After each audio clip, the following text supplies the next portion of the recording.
Afrika Mashariki, tuwezeshe kuishi kwa amani, tutimize na malengo yetu. Jumuiya yetu sote tuilinde, tuwajibike, tuimarike. Umoja wetu ni nguzo yetu, idumu jumuiya yetu. Thank you very much. While we are still standing, allow me to invite on stage Reverend Purity from Christ is the Answer Ministries to lead us in the opening prayer and a short devotion. Let's give her a round of applause as she comes.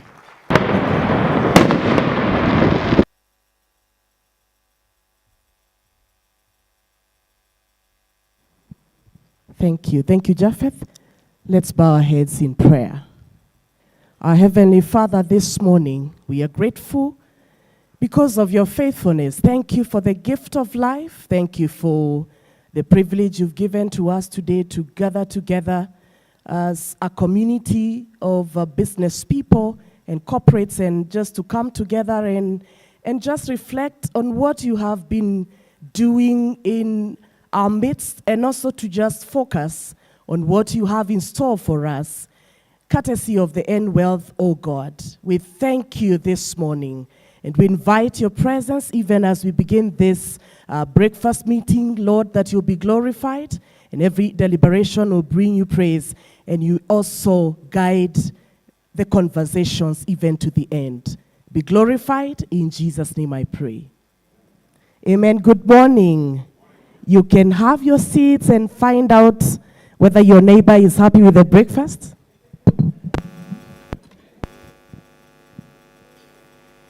You can also find out how they are doing.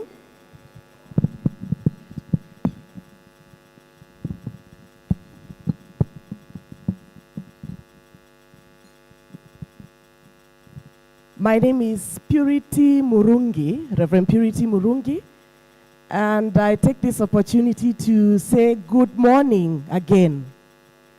I want to thank the leadership of Enwealth, the CEO, Mr. Simon Wafubwa, the directors, and everyone that is here today, the team from Enwealth, and every guest that has gathered this morning for this breakfast.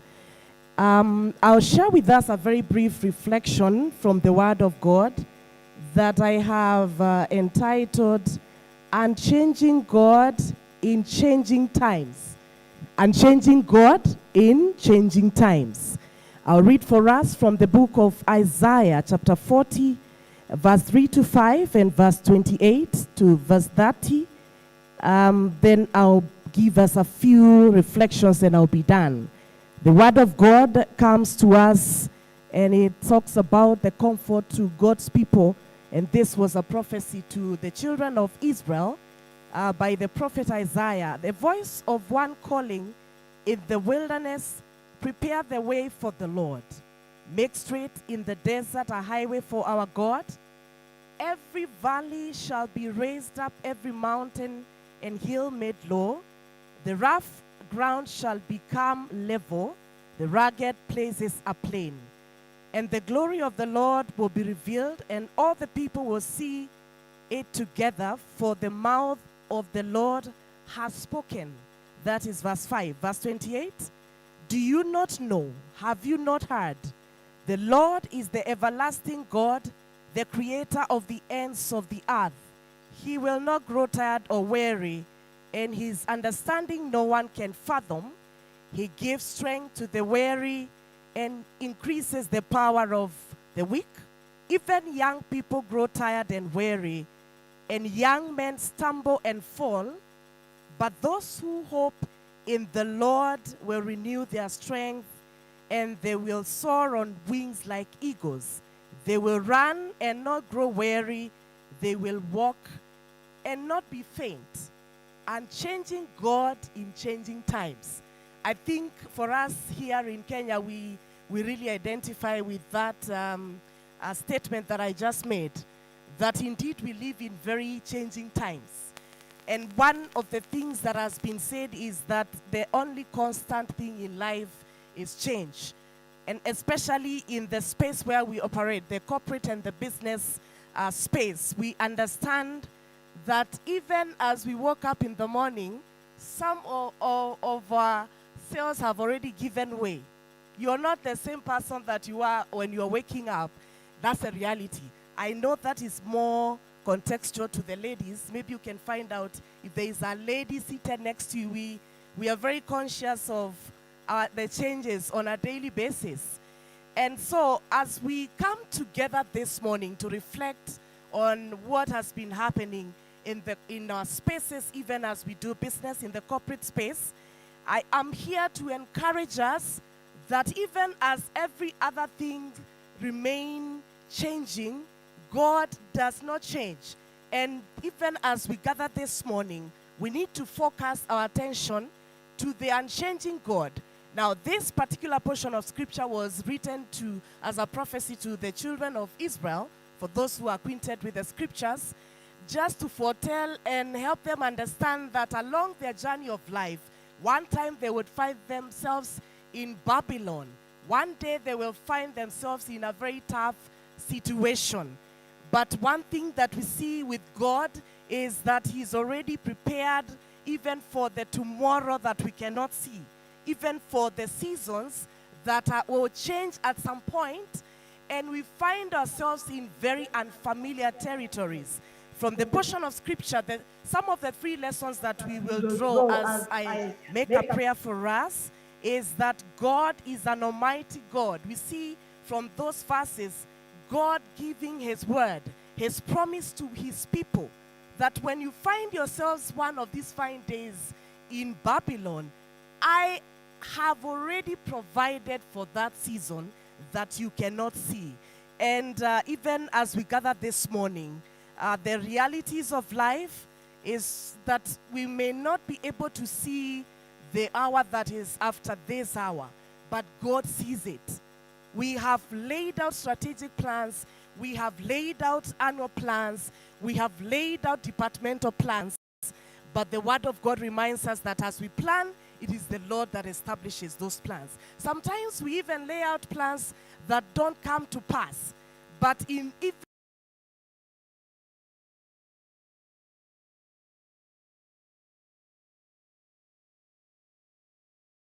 change. By the way, sometimes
We also want to thank you this morning and believe that indeed, even though some may be in very tough situations this morning, you're coming to save. And therefore be glorified because your word is true and you're going to do what you have promised to us this morning. In Jesus' name we pray. Amen, and have a blessed day. Amen. A round of applause for Reverend Purity. Thank you very much for reminding us that times will pass, but we are here to create the impact. Good morning, esteemed partners. Good morning. Now, before we walk into the rest of the program, allow me just to mention a few things. Number one is that this place is very safe. The place you're sitting is very safe. Number two is that this place is filled with great people, especially the neighbor on the left and the neighbor on the right. Look at them. The neighbor on the left and the neighbor on the right. Very great people. Very great people. Number three is that this ground is full of knowledge, so it's a learning opportunity for all of us. Then number four, of course, there's a lot of food to eat in this place. So encourage your neighbor that there's a lot of food to eat. There's a lot of food to eat.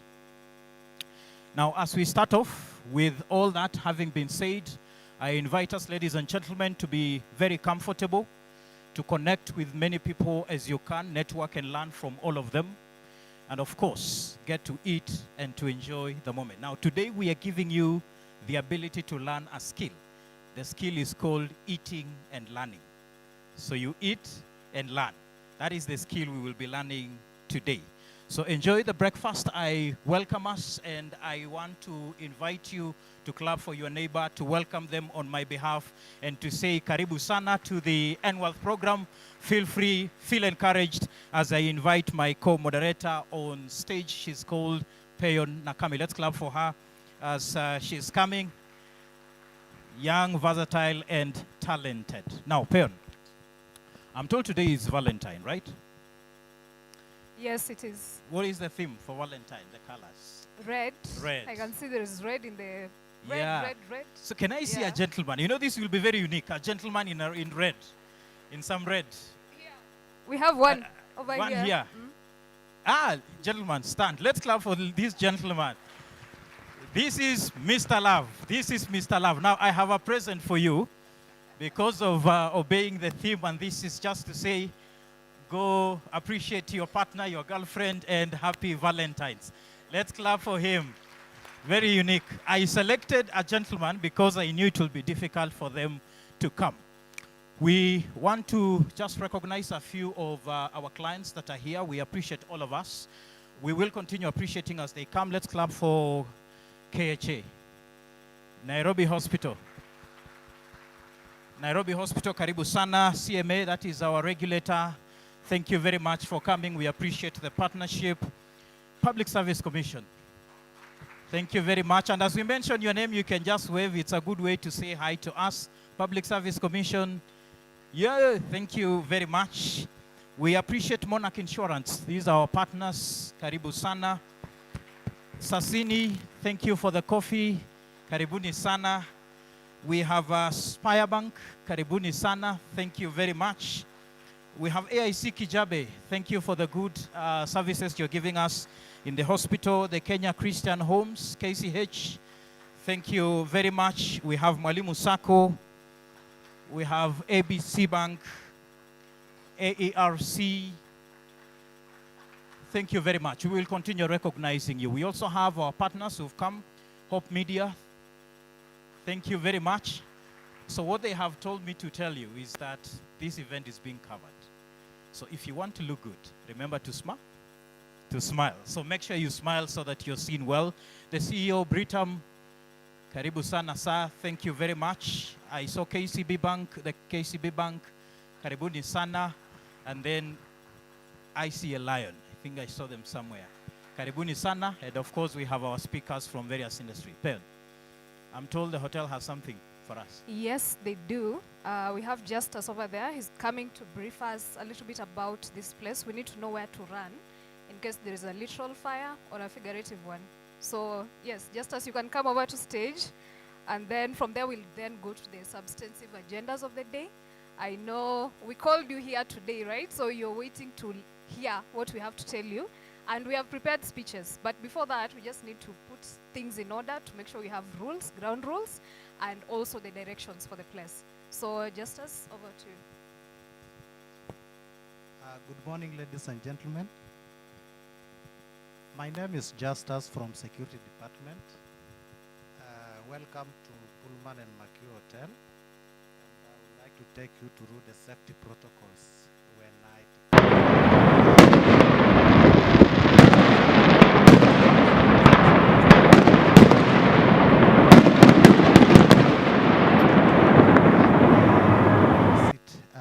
emergency exit route. It is on my right side at the far end. When you hear, we have the audible speakers here.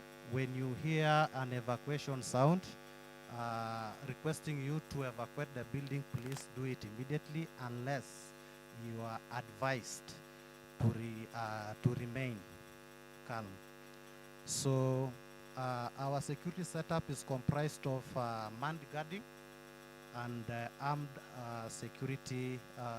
armed police officers. This is to tell you that your safety is 100% guaranteed. We have also the washrooms. When you get out, on your left side, you will see both washrooms for the gents and ladies. Thank you so much. Thank you very much. Justus, in addition to that, we have the team from Enwealth. Just in case you need anything, maybe you can just stand and wave so that we know where you are. Team from Enwealth, thank you very much. So we have a team here and outside. We appreciate you guys. In case you need anything, please reach out to them. Now, talking of Enwealth, we have a team leader and the person who organized these and invited all of us here on behalf of the board of directors. Ladies and gentlemen, it is now my humble duty and honor to invite the CEO and Group Managing Director for Enwealth Financial Services to give opening remarks and welcome us. Let's give him a round of applause as he comes. Thank you very much.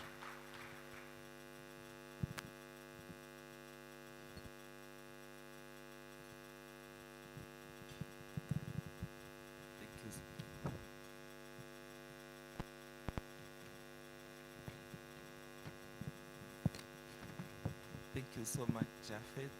Good morning, ladies and gentlemen. A warm welcome. I'm not so sure I should tell us Happy New Year. I hope it's not too late. Happy New Year. I hope it's going to be more happier for a number of us financially. My name is Simon Wafugwa, and I'm truly honored, and it's a great pleasure to have you join us this morning in this client breakfast meeting. We organize these sessions periodically to connect with our clients, to interact with us, to learn together with us through various experts that we bring together. And together with our board members who are with us, and they are going also to speak with us, to share with us in a moment about some of the progress that we are doing to serve you better as Enwealth. Greetings from my family.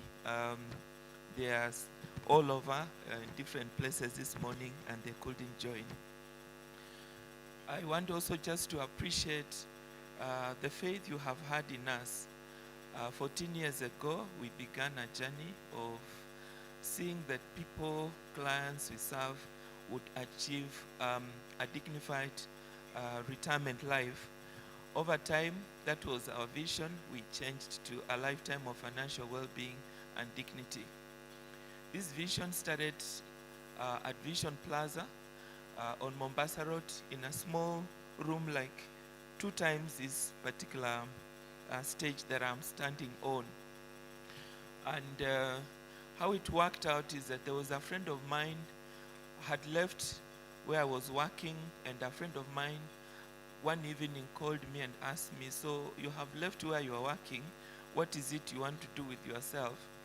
I told him I want to do consultancy, and since I come from Kitale, I would be doing farming maize. I'll be farming maize.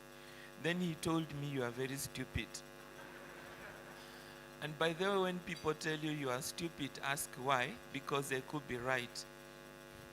So I asked him why. He told me companies that start in bedrooms, they normally sleep. So that's how we ended up looking for an office on Vision Plaza. I just bought a very nice reddish laptop, looking very nice to start off with. While parking the car at Vision Plaza, the thieves came for it. So they took it. But no, resources around you can be stolen, but if they don't steal your dream, you will still grow. And so what happens is that with just about 300,000, we were able, with my co-director Ken Monyonjo here, and he's a great man. Let's appreciate him. He's a great man. We went to Mutindwa, bought second-hand furniture, and we were buying at 2,000, 3,000 Kenya shillings, and we filled the office, and we painted it red. The paint work was about 5,000. It doesn't matter how much you begin with. And today, as ladies and gentlemen, as we sit here, this vision, by your goodwill and support, we truly are honored to have journeyed together, that in 14 years, you have entrusted us with about 100 billion of your finances to take care of them for your future. Please appreciate yourself. In 14 years, we have expanded in 3 African countries where we have physical presence and operational reach. In 14 years, we have created employment opportunities now closing in to almost, because we are having new additions. By the end of this year, we'll be at about 100 employees. But what is also more really fulfilling is that cumulatively we have helped more than 1,000 students who are needy. Generally, orphans go to school in high school, and some of them will be speaking to us today. Thank you. So we are here to say thank you to God who has been gracious to us. We are here to say thank you to each one of you for the goodwill, for the trust and the faith that you have extended to us to journey together with us. And this has been our growth trajectory in terms of the assets that we are currently holding. And looking into the future, as I wrap up, we would like to let our customers know that we are continuing to invest in technology as one of our big 5, looking into the future, embedding AI analytics and data-driven decision-making at the back end of our technology infrastructures to be able to serve you better and help you organize your financial planning in a way that will be real-time, and even as you walk into a secured financial future. Our second pillar, looking into the future, we've just launched our strategic plan, is that we're looking at growth. And in this growth, not only internal growth as an organization, but growth externally. As we talk, we are on 5th floor of our corporate plaza in terms of construction. And very soon again, we'll be inviting you for another party. How many of you love parties here? Okay, awesome. I think we have, the board members have heard. So that's how we normally ask for budget approvals. So when we go for the boards, we will be referring to the board and say, you saw the client said another party, and the budget will be approved quickly. But we're going to introduce new products, and one of the exciting products that we are going to launch very soon And fund managers who are in the room, don't feel bad about us. Because if you don't create those products, someone will. And someone some time back told me that opportunities in this world have no patterns. You take them. So we are going to create an impact fund. We've gotten partnership with one of the board members who sits on Franklin Templeton Foundation. Is a 200 billion USD. The partner is from Singapore, and we are at an advanced stage with the support of Capital Markets Authority to be able to design this product, and we are going to launch them. And the question is that we are talking about ESG, but where are the products? Okay, so this has been our DNA, innovation, and that's basically how we have grown. Initially to be a ticket size of 3B, however we'll scale it up to be able to create alternatives and create impact within our ecosystem. We're also going to focus on leadership and governance, and we'll continue to grow our team members to serve you better from a leadership perspective. Brand is going to be our huge thing, and so you will see us a little bit more louder. We have been a little bit quiet and more shy about our brand, but I think we are now going to be more bold going forward. Obviously, brand is what you observe, what you experience, and what you feel. That's to our understanding. We'd like you to have a very good feeling about our brand. We'd like you to have a very good brand experience through our customer service. And so feel free to share with us, be it good or bad feedback, because greatness feeds on feedback. And I want to let you know we have bandwidth to take any feedback.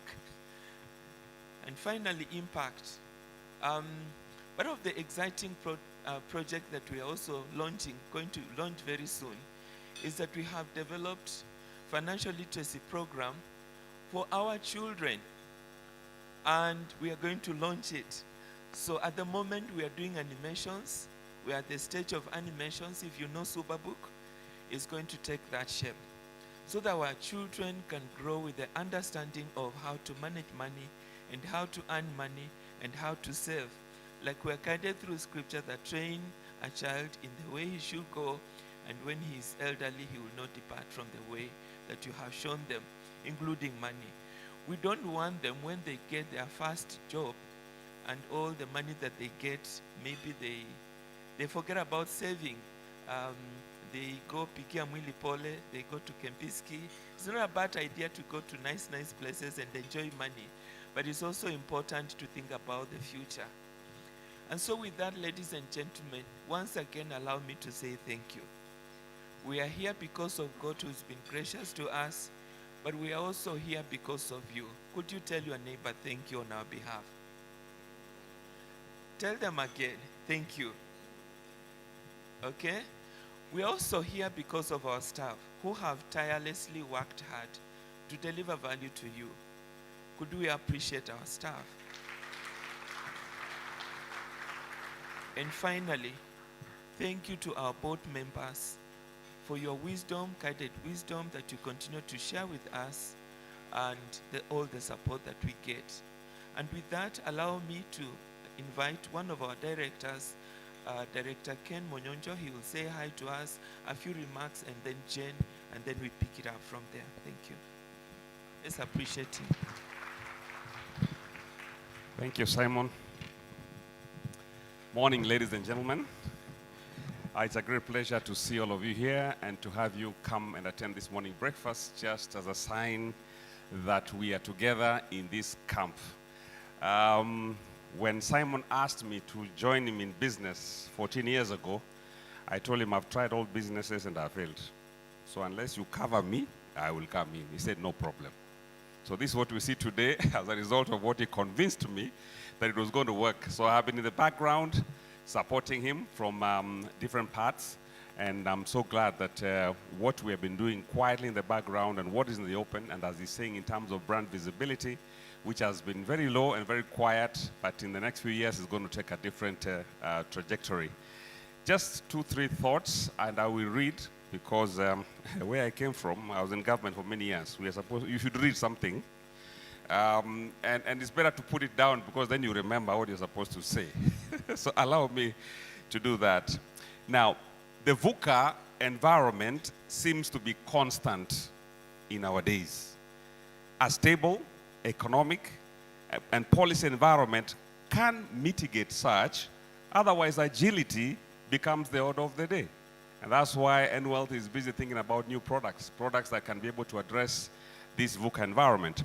Enwealth has just turned 14. We are grateful to you who have worked with us. I guess trust has contributed to you supporting us. Trust seems to be a rare virtue, yet a fulcrum to flourishing business. According to Steve Covey in his book, The Speed of Trust, trust makes business easier, makes business faster, and also better. Enwealth Fraternity has put its trust in its maker, who is God in heaven. It operates under grace that allows the company to have hope, even in the VUCA environment. You are well advised to trust in this God. With him, environment changes while he remains constant. We are glad to continue supporting and also serving you. We've just launched our ambitious strategic plan that targets to raise revenue of 1 billion in the next 5 years. And we believe that the service and the big 5 pointers that the CEO has delivered, we should be able to do that because of the grace that we believe God has given us, and of course, through you, the support you have given us. For those guests who have not tapped into the growth and prosperity journey, please welcome to the Enwealth bus. And thank you very much for coming. We are so happy to have you this morning. May the good Lord bless you. Let me take an opportunity to welcome our fellow director, Jen. Give a round of applause as she comes. She'll also give a few comments. Of course, we have apology from our chair, who was not able to be here, and a few other directors, but we're grateful to have Jen representing the board. Jen? Thank you, Director Ken. Good morning once more. How are you today? Happy Day of the Lord. Our Rev has reminded us that it's the Day of the Lord, but I still want to celebrate Valentine's. I happen to be in red. It's the only red thing that I own. It's just a coincidence, but it doesn't do any harm, does it? To be in red.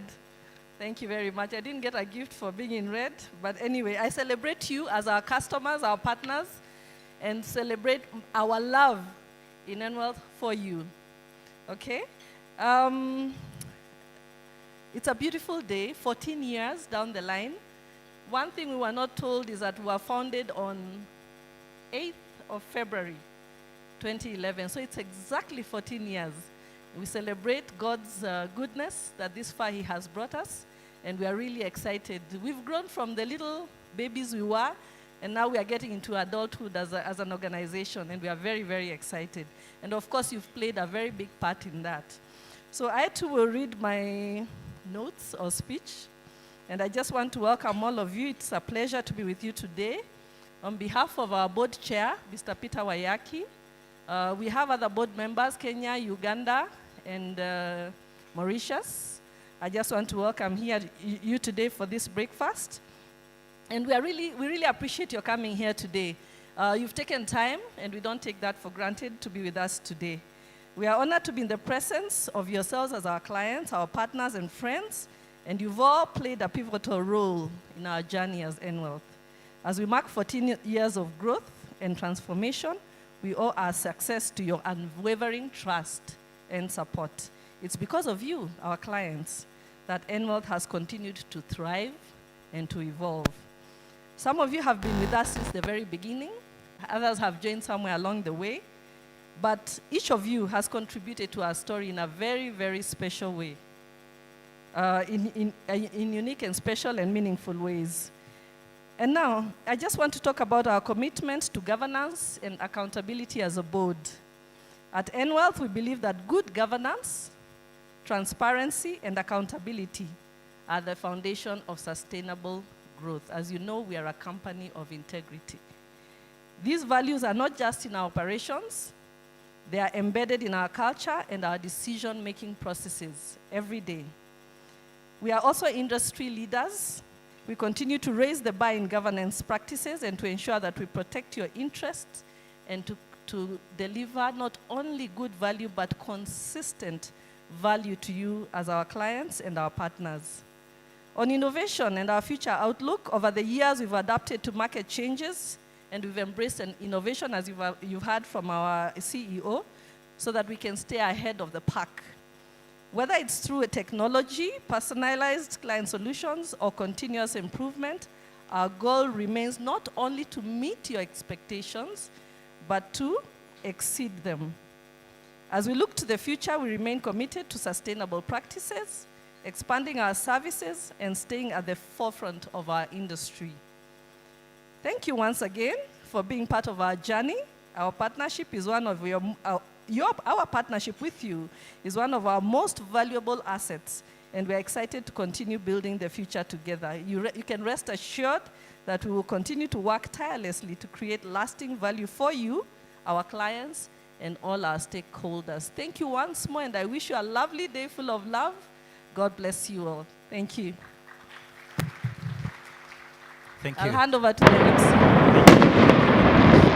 Director. Let's clap for them again.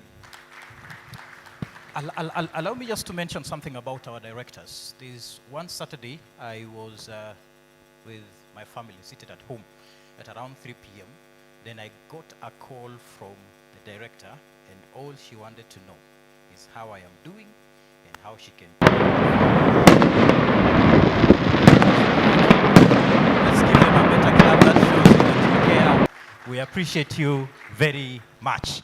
Now, we are now transitioning into the presentation. Allow me just to mention to you what we are now about to do. Number one is we are happy to have the regulator in the house. So he will be giving us a little bit of industry insights just to get to appreciate some of the legislations that have come on. I know in board meetings we've been having that discussion, but it's good that we come together to talk about it. Of course, the performance last year is a little bit better. AGMs will be good, so we'll be hearing why that happened and if that is a promising thing as we go forward. The issue of unit trust alternatives in terms of saving, and that is at an individual level. How would we proceed about that? We will be having a little bit presentation on the same. This month is February. As we celebrate Valentine, NSSF will also be celebrating Valentine because we will be transitioning to year 3 of contributions. So we will just be hearing briefly about what that entails, and then we will have a brief about our money market. So allow me to invite Peon. She's my co-moderator to bring to us the first speaker. Let's clap for her again as she's coming. She told me last time we didn't clap for her sufficiently, so this time I'm keeping the promise. Peon. Good morning once again. You enjoying your time? It's Valentine, so smile. So I'm going to welcome one of our staff members that should be Amos, and I've just heard that directors are calling people, so I'll supply my number after this, so I can also get those calls. Now, a little bit of a story. Do we all know or have experienced like financial advisors before? By show of hands, anyone who has worked with a financial advisor? Okay, there is one hand, iko chini, but it's there. So there's this story about this guy who met a financial advisor somewhere, and then see, it's just lunch, you start talking, then the financial advisor is like, based on how your finances are looking like, I know you've exaggerated because I cannot see your statement, but just based on the little information I've gathered, I think what I can tell you or predict about your future is you might be able to retire at, let's say, 62, 63 years, right? And then you're like, okay, so what do I do differently? It's like, watch out we go slowly. So you will retire at 62. Then you're like, okay. And then what happens after retirement? Will I be able to take care of myself? And the financial advisor is like, yes, you will. Then you're like, for how long? It's like, maybe a few minutes, 10 minutes, 15. You'll be very comfortable. After that, we don't know what will happen, but you'll be very comfortable. So you get alarmed, right? You take your money, you're like, okay, this is good advice. No one has ever told me this. So you give the financial advisor your money. Fast forward 2 years down the line, you get a call from the financial advisor. Hey, how are you? I'm good. How is my money? It's like, actually, just let's put a pin on that. I have 2 news for you. Bad news and? Bad news and? No, bad news and worse news. So you're like, okay, which one do I start with first? Let's go with the bad news. You're like, okay, what's the bad news? It's like, you might actually lose all your money in the next 24 hours. You're like, okay. And so what's worse? That seems worse, right? Because even your 11 minutes or 10 minutes are gone. It's now 0 minutes. It's like, I should have told you yesterday. Maybe Safaricom was not working, so I should have told you yesterday, but bado nakwambia saizi. Now, why am I telling you this story? I'm telling you this story because the next speaker who is coming on stage is our financial expert at Enwealth Capital,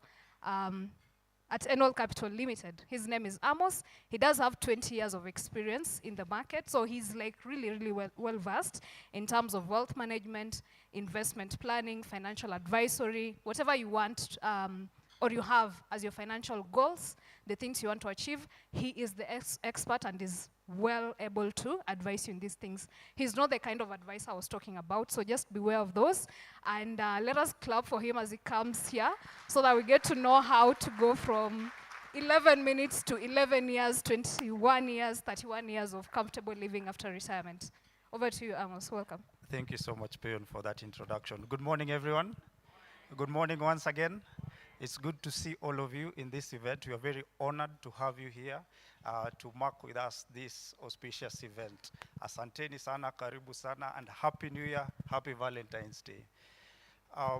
2 years ago, we started and we embarked on a journey to answer our clients' needs, dynamic needs that enabled us to start on this journey to get investment solution out to our clients.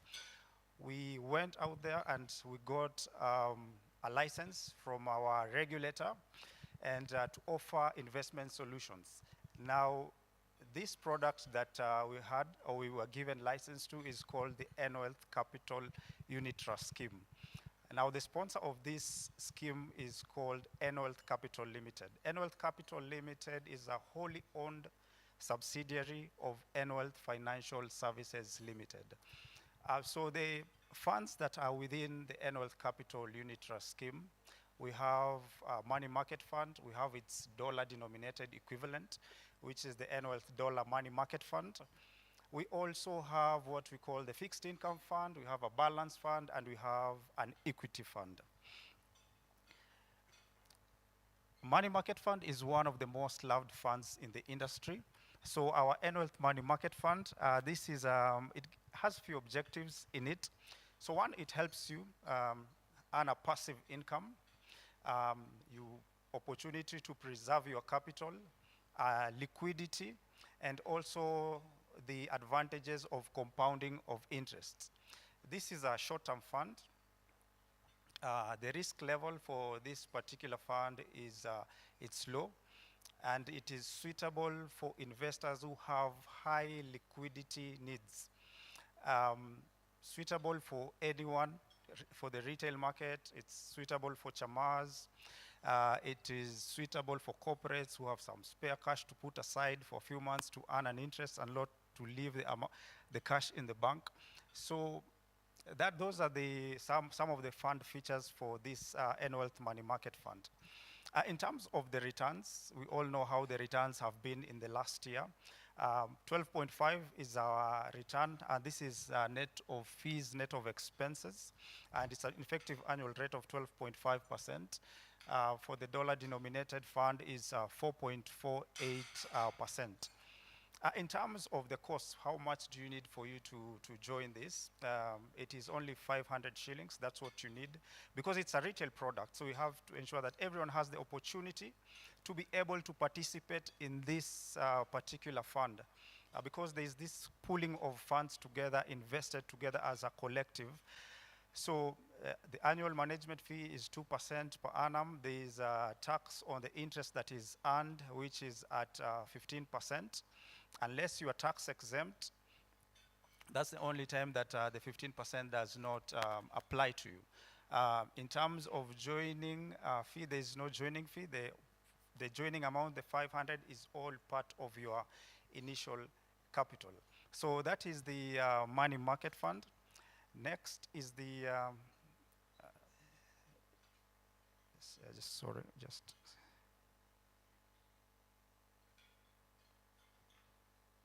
the dollar-denominated fund, 4.48% as of yesterday.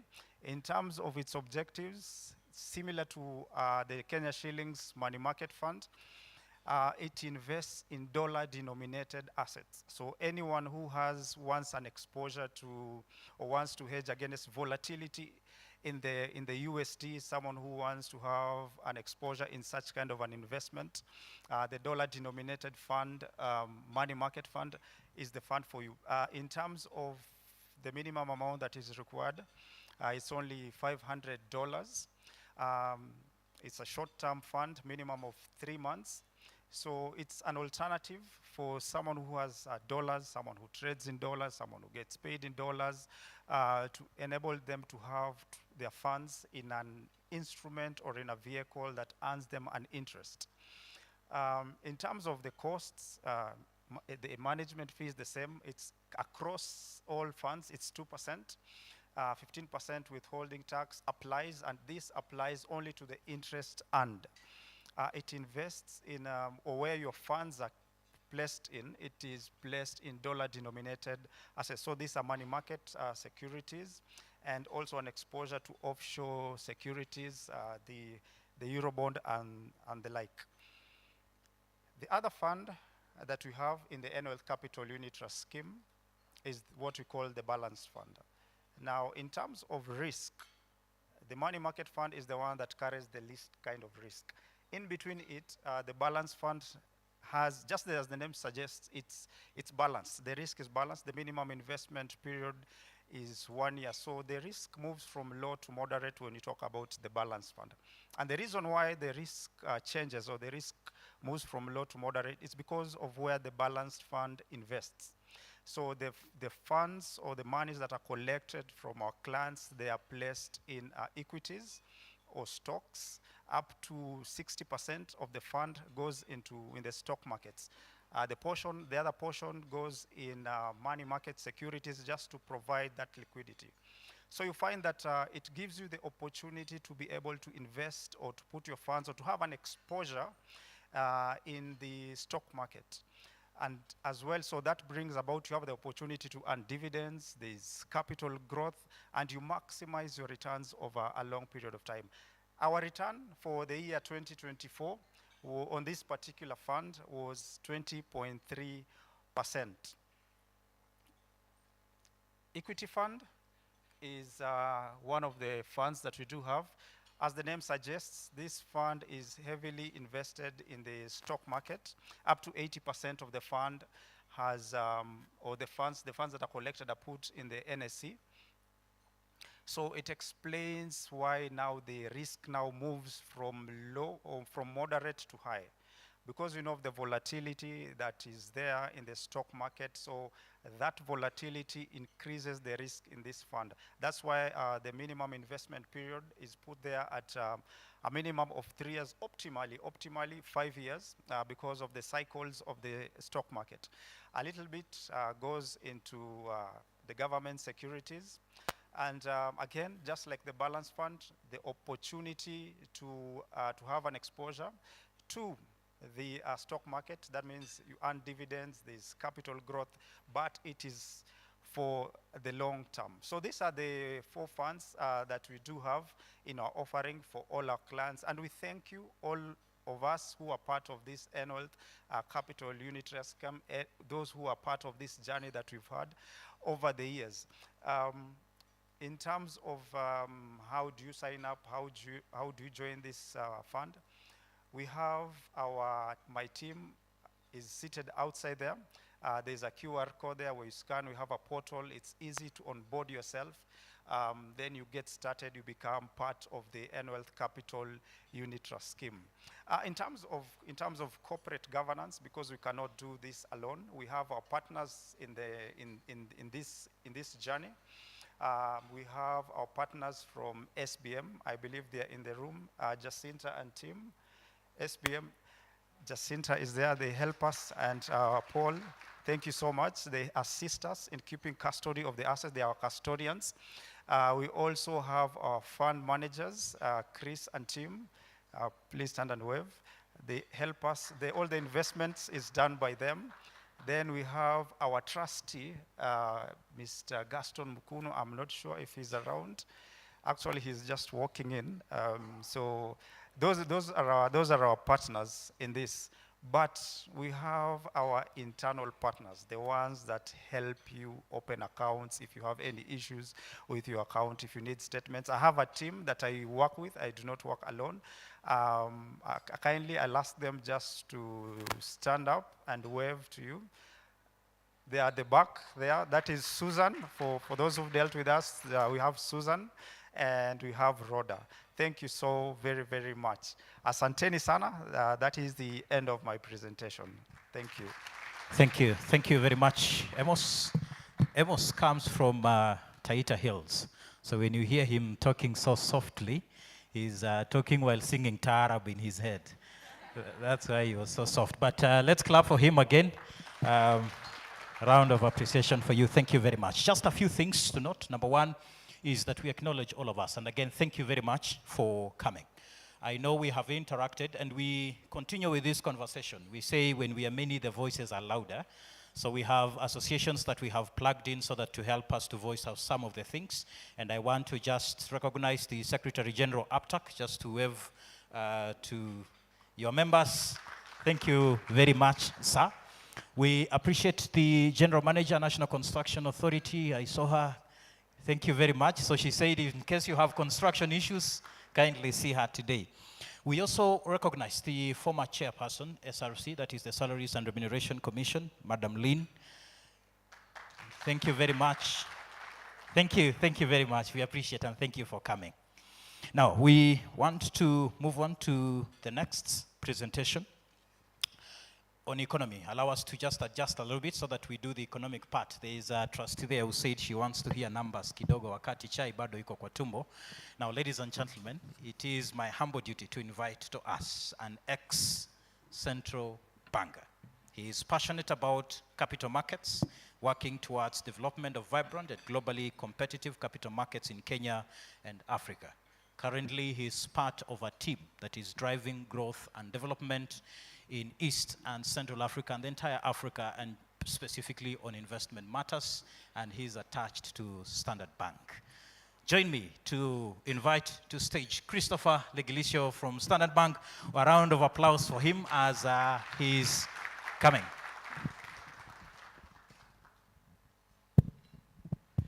Good morning, ladies and gentlemen. It's a great pleasure for me to be joining with you today. Let me first just acknowledge Mr. Wafubwa for inviting me and the partnership, hopefully, that you have with Stanbic Bank locally. Thank you so much for the opportunity to present to you today.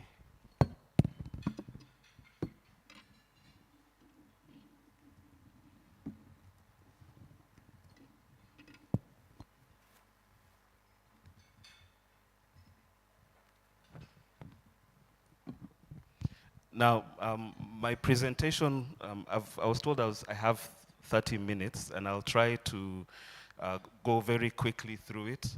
What I attempt to do is just give you an update on what we think will be the key drivers of global markets and the global economy in 2025. And also then I'll focus on Kenya. Also providing our outlooks for the interest rates, currency. What I'd like to do is play a video, I hope it will be audible, that just looks at the highlights of 2024.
So as I begin with the global outlook, 2024 was a very eventful year. When you consider the fact that as we started last year, we had the the conflict in the Middle East that caused disruptions for supply, for shipping routes. We also had the continuation of Russia-Ukraine, and on the central bank side, we saw global central banks beginning or signaling that they were ready to cut interest rates. As we begin 2025, the growth that we expect for this year will be quite similar to 2024, around 3%. We are modestly optimistic about growth. We think that you will see quite a bit of divergence in growth across the world, with Africa improving, expected to grow by around 4 to around 4.2%, depending on who you look at. For example, the IMF and the World Bank suggest that growth could be as high as 4.2%. We are a bit more conservative. We think that growth for Africa or sub-Saharan Africa will be around 4%. The US growth, we expect a continuation of what we've become accustomed to, US exceptionalism, where we still expect that we will have strong growth from the US. China last year was quite a challenging year. We saw interventions by the monetary and the fiscal authorities to try and stimulate growth, and growth came in strongly at 5%. For 2025, our expectation is that we will continue to see good growth, possibly at around 4.5% for China. It's still slowing, but we think that the structural issues in China, I think, are what are driving the slowdown in growth. But we expect that you will see continued intervention by the government of China, their monetary authorities, the People's Bank of China, and the fiscal authorities to just try and encourage strong growth in that region. In Europe and the UK, we still expect weak growth. One, because of the continuation of the Russia-Ukraine war. We've already seen that there are discussions about how they could wind down this war. That, I think, will be a key driving theme for the year, but generally we still expect weak growth. The European Central Bank, our expectation from them is that they will cut interest rates quite aggressively to try and encourage faster growth, because over the last 2 to 3 years we've seen weak growth coming out of Europe. In the UK, I think that the story is the same. Weak economic activity in the United Kingdom, and for that reason the Bank of England will likely also cut interest rates quite aggressively. I have a slide that will speak to that. As I mentioned, if I could begin with the Federal Reserve Bank, last year they eventually began cutting rates around September, where they cut by 50 basis points, and then they followed through by 25 basis points. As we begin 2025, given the fact that we now have a new Trump administration, we are all getting used to a new world under a US government that seems to be pulling back from the rest of the world. That will likely shift expectations. Initially, a lot of market analysts and economists, as well as even the Fed policymakers themselves, thought that getting into 2025, you'd see increased policy rate cuts by the Fed. However, we are seeing higher inflation in the US. Part of that is the fact that you have higher coffee prices driving the cost of your daily cup of coffee in the US and I think around the world. You also see higher egg prices in the US because of bird flu. That seems to be driving some of the food inflation higher. So just this week we had US inflation coming in at 3%. And the market's dialing back the expectations of how much the central bank will cut their policy rate. What that implies for the rest of the world is that you will have higher US interest rates relative to other interest rates among advanced economies. So you will see a divergence of growth, and that should play into performance of currencies. So we expect initially a stronger US dollar, and I'll come to that, versus the euro, stronger dollar in the short term versus the yen, stronger dollar versus the British pound. We're also seeing, as the Trump administration has come into place, that long-term interest rates in the US are diverging from short-term interest rates. And that's a function of the fact that we expect the US, the new administration, to be to spend a lot more. We expect that their spending plans will drive the fiscal deficit wider than it currently is. And that implies that you will have higher interest rates in the US. And we're already seeing that divergence play out in US Treasury markets, where short-term interest rates, while the central bank, the Fed, has signaled that they'll pause, you're seeing interest rates remaining quite elevated because of the expectations that over the longer term you will have the US government spending more in their economy, and that will mean higher interest rates for them. But that also has consequences for countries such as Kenya. We have been issuing Eurobonds over the last, I would say, decade.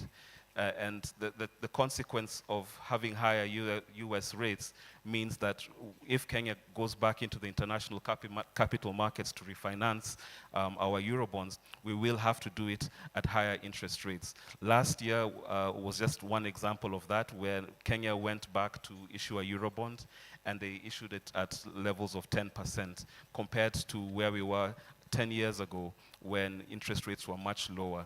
So the consequences for countries such as Africa's is that you will have to roll over debt at a much more expensive rate, given the fact that the US continues to be a key driver for global markets.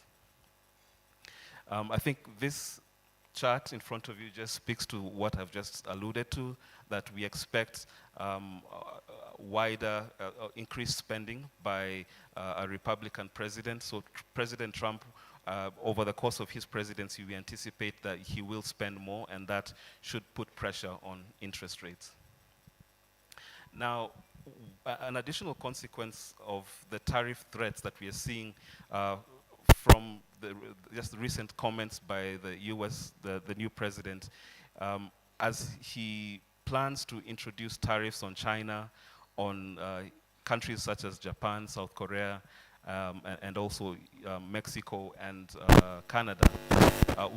Our team tried to look at what the impact will likely be for African countries. And what you have in front of you is the possible impact that the countries that will likely be impacted if you have a slowdown in demand in China as a result of higher tariffs.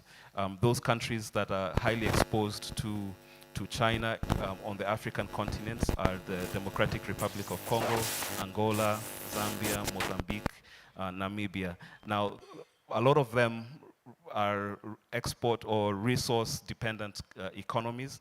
So they export a lot of minerals, critical minerals, copper, cobalt to China.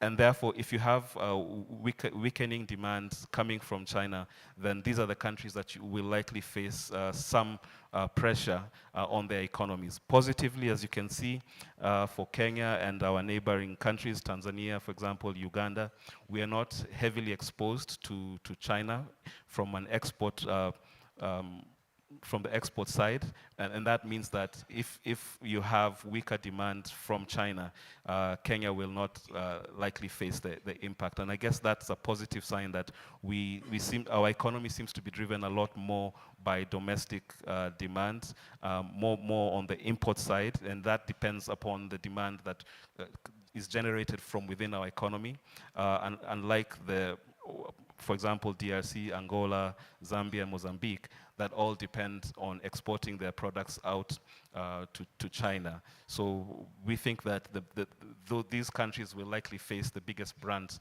of the tariff threats and any weakness that we see in the Chinese economy. Now, just 2 weeks ago, we had Trump freezing aid to countries around the world. Our team just tried to look for data that would show the possible impact of the freeze on aid. And what you have in front of you is the countries that receive the highest amount of aid across Africa.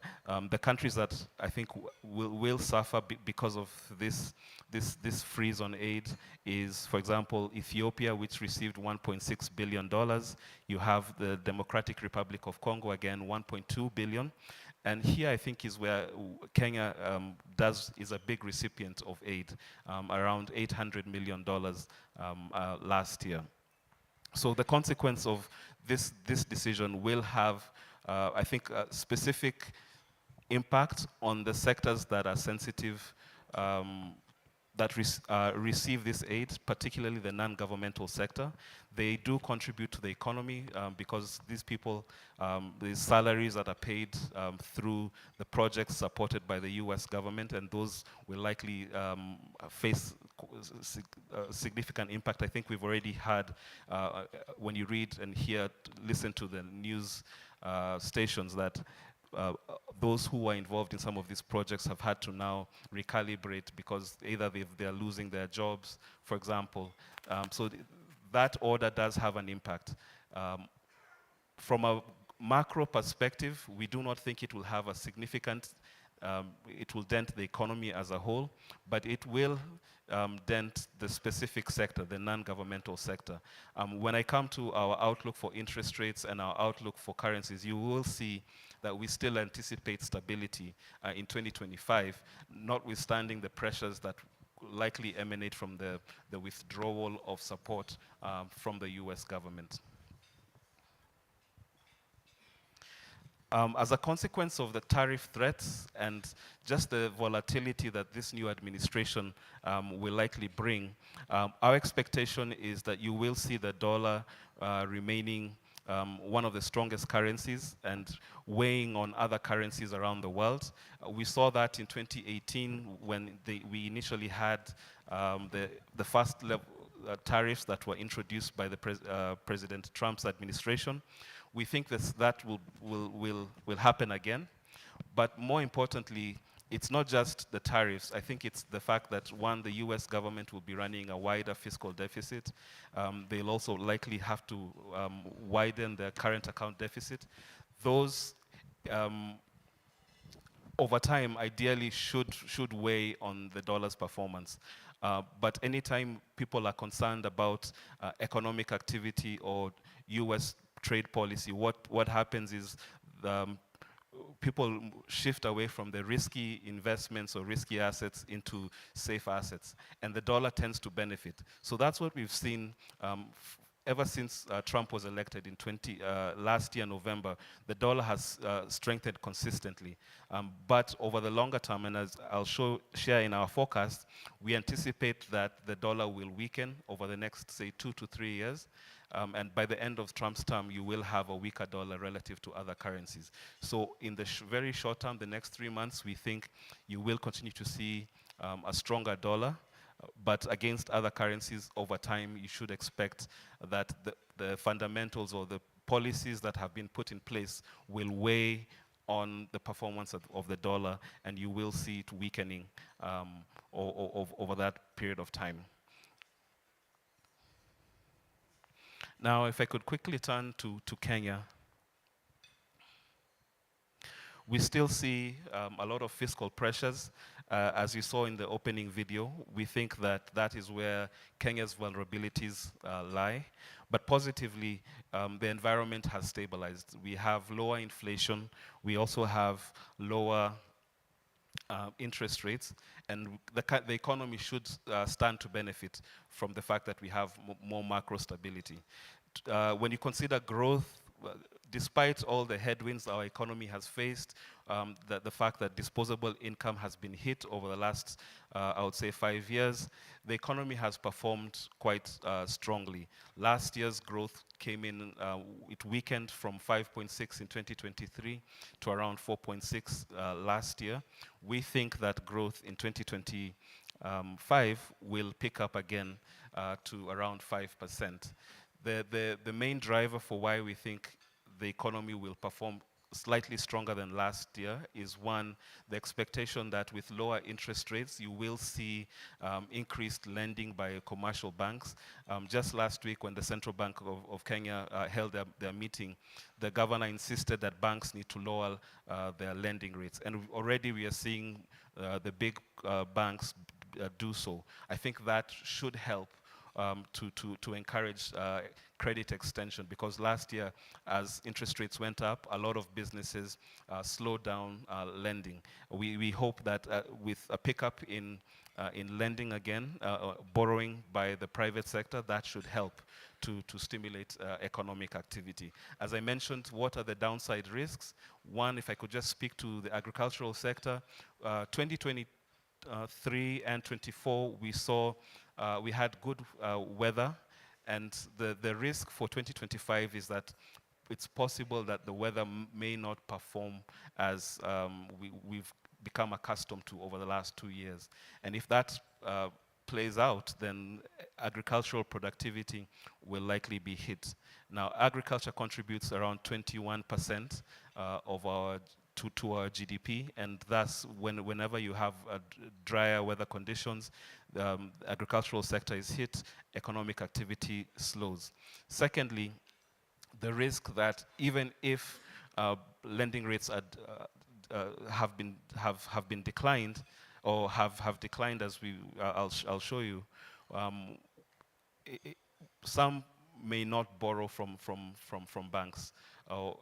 If, for example, banks feel that they still see a lot of risk in businesses, and one of the things,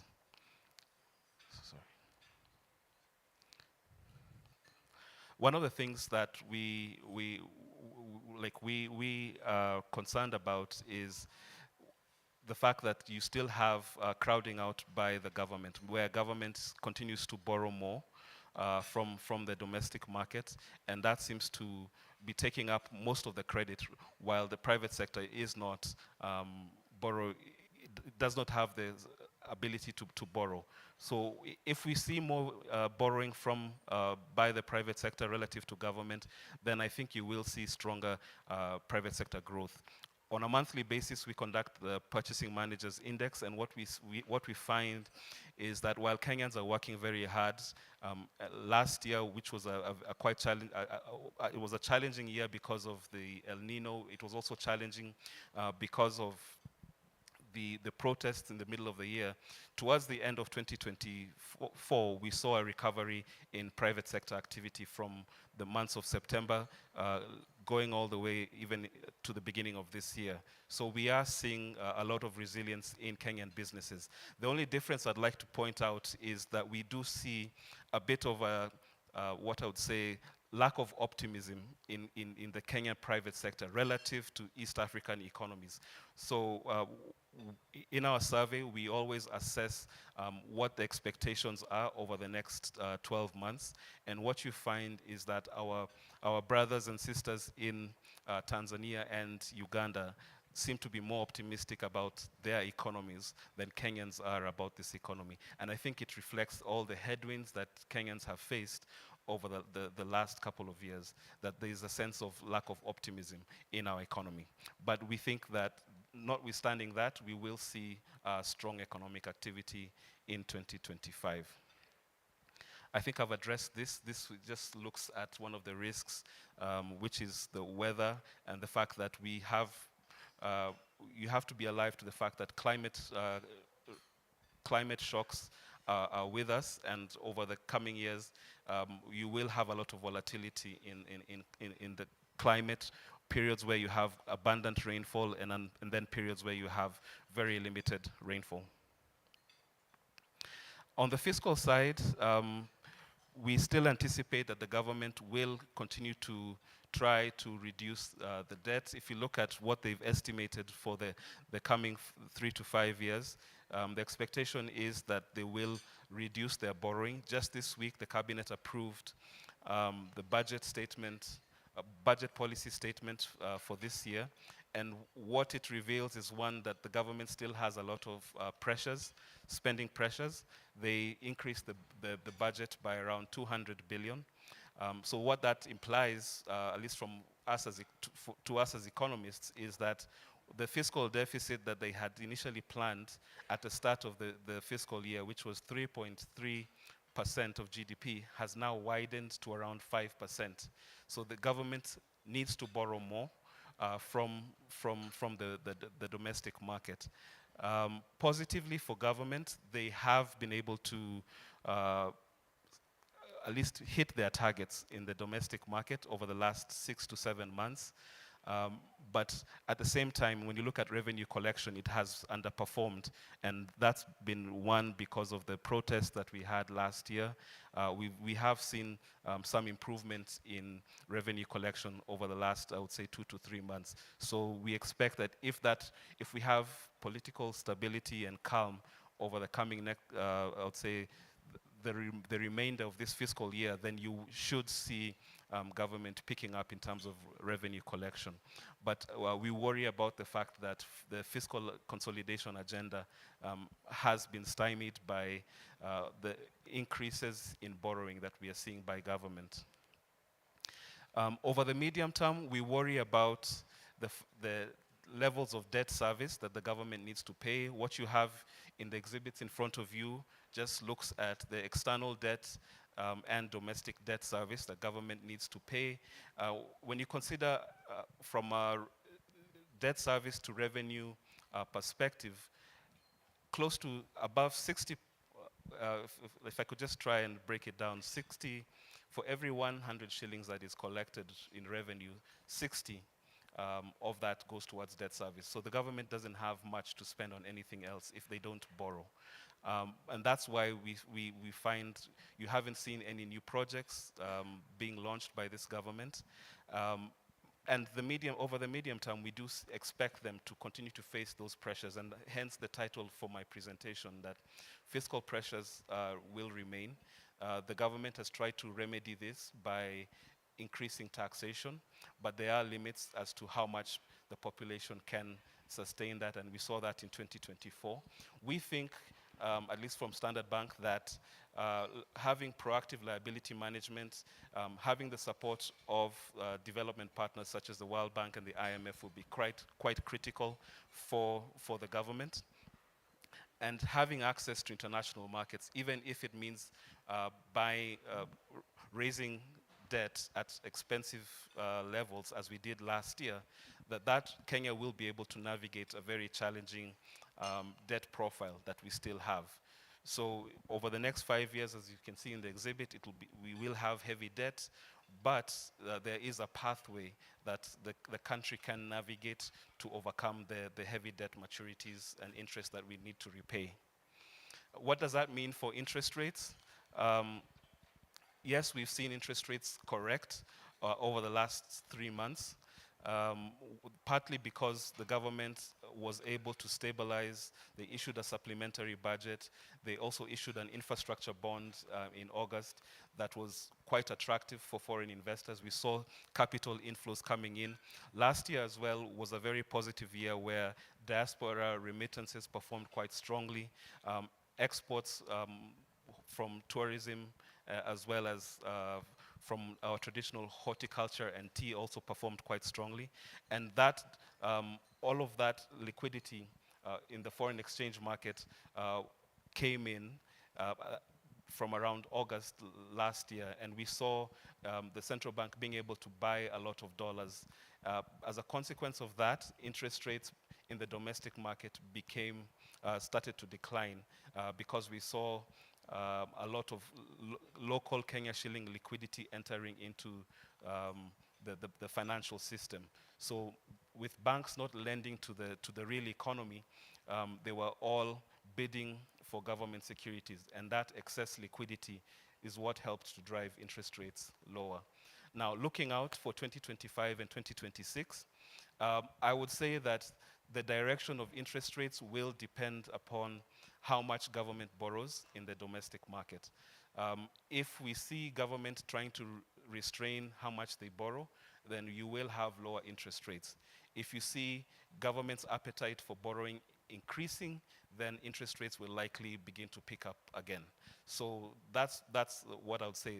So our forecast, and I'll share them in a minute, you will see a slight, our expectation is that interest rates will likely be range between 8 to 10%, but the risks are if government increases borrowing in the domestic market, then you could see a slight pickup in interest rates over the coming 2 years. When you consider where we think CBR will likely be, we think that the central bank still has scope to cut the policy rate. Last week they cut the policy rate by around 50 basis points. They also cut the cash reserve ratio, which is how much liquidity that banks keep with the central bank.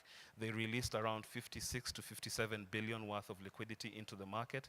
And I think we are seeing the impact of that. Interest rates last week declined by 50 basis points, just reflective of the fact that there was a release of liquidity by the central bank to the market.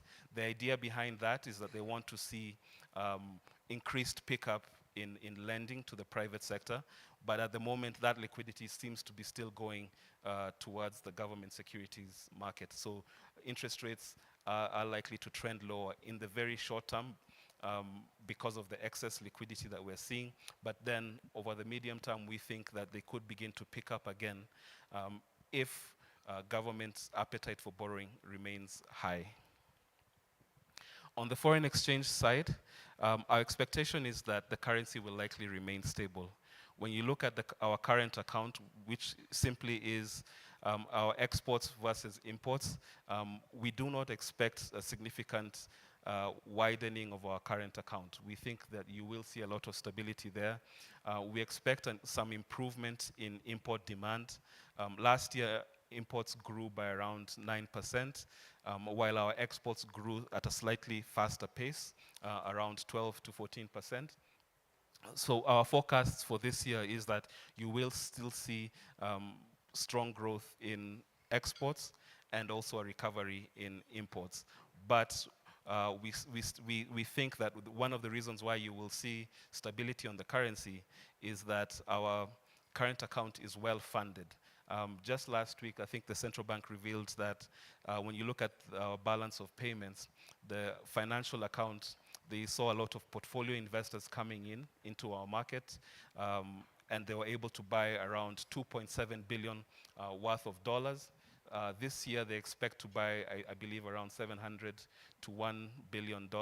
So our FX reserves are at a very strong and healthy level, and that should give the central bank sufficient cushion to step into the foreign exchange market if we see volatility. Now, the risks to our outlook are, one, you have a very unstable geopolitical backdrop. When you think about this, you still have a crisis in the Middle East, a crisis in Europe. You also have the possibility of tariffs, which we do not fully understand the impact of those tariffs. And for that reason, you could see a reversal of the inflows that came in last year. They could leave if you see a lot of volatility. But that's why I spoke about the fact that we do have ample FX reserves. Secondly, the other risk we see is the fact that there is a possibility in April this year that our IMF program comes to an end. The question for us is what happens. We understand that our government is in discussions for a new program. We think it will be critical for Kenya to still be on an IMF program beyond April 2025. And the reason for that, having an IMF program helps in terms of attracting further external funding because we do have needs. As I mentioned, our external debt service is quite elevated at around $4.8 to $5 billion. And thus, to be able to roll over all of that debt, it will be very crucial for Kenya to be able to do that when you have the support of IMF right next to you. And thus, when you look at the pipeline of expected external financing that the government is looking to raise this in 2025, part of that funding is IMF funding, World Bank funding, UAE, the possibility of a Eurobond, for example. All of those are quite positive, but without an IMF program, it does become quite challenging. It will require our government to what I call have fiscal discipline, which is something quite hard as you go towards 2025, 2026, when there tends to be what we call fiscal slippage. Government spending more than they had anticipated ahead of the 2027 elections. Finally, I just want to present our forecasts, and what you'll see there is that we expect growth of around 5% in 2026, 2027 and 2028 over the medium term. We think that inflation is well contained. We do not expect inflation to rise above the central bank target level. The central bank policy rate, we think there is scope for them to still cut the policy rate maybe by, let's say, 100 basis points or thereabout. And we think that interest rates will likely remain low, but the risks will depend upon how the government's appetite for borrowing. And finally, on the currency front, we anticipate stability on for the currency over the medium term. So I'd like to end here. Just to conclude, I just wanted to end with this, and it's a good analogy for the economy. It's similar to whenever you are on a boat in the ocean and there's a storm. You constantly need to adjust the sails because you never know the direction that the wind will take you. But as you constantly adjust the sails, you'll be able to navigate out of the storm. So I think Kenya will be able to navigate out of the storm that we are currently facing. I think this year the main focus will be in resuscitating economic activity, which has faced headwinds in 2024. But we do have a solid backdrop where you have low inflation, a stable currency, which should offer some respite from the challenges that we faced previously. So I'd like to end there. Thank you very much for listening to me. Oh, thank you. Thank you very much, Christopher. Quite a detailed update, just touching on the global view, what we look at expecting, and thank you for bringing it local. We really appreciate it. Let's give him a round of applause. And I must say that I'm proud to be associated with him because we are all in blue. So everybody in blue say hi. Everybody in blue say hi. We are proud to be associated with Christopher.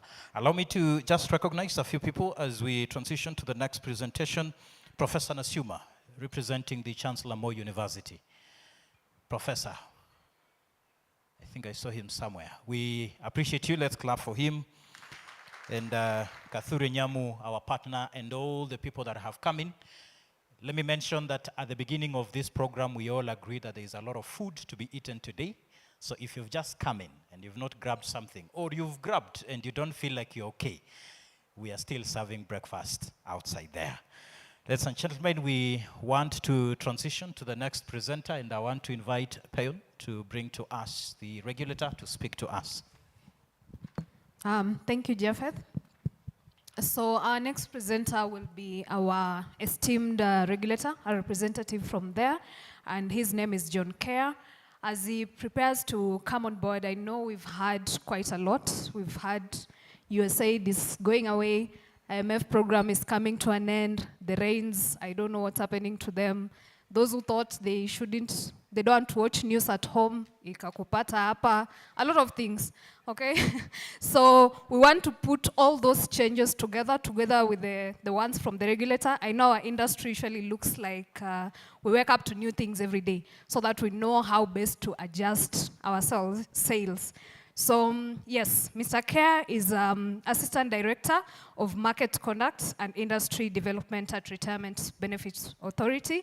I know being trustees and industry practitioners, we've interacted with him before, but it's important to note that he has been very instrumental in shaping the market regulations, promoting industry growth, and also ensuring fair practices within the retirement benefit sector to enhance transparency as well as competitiveness.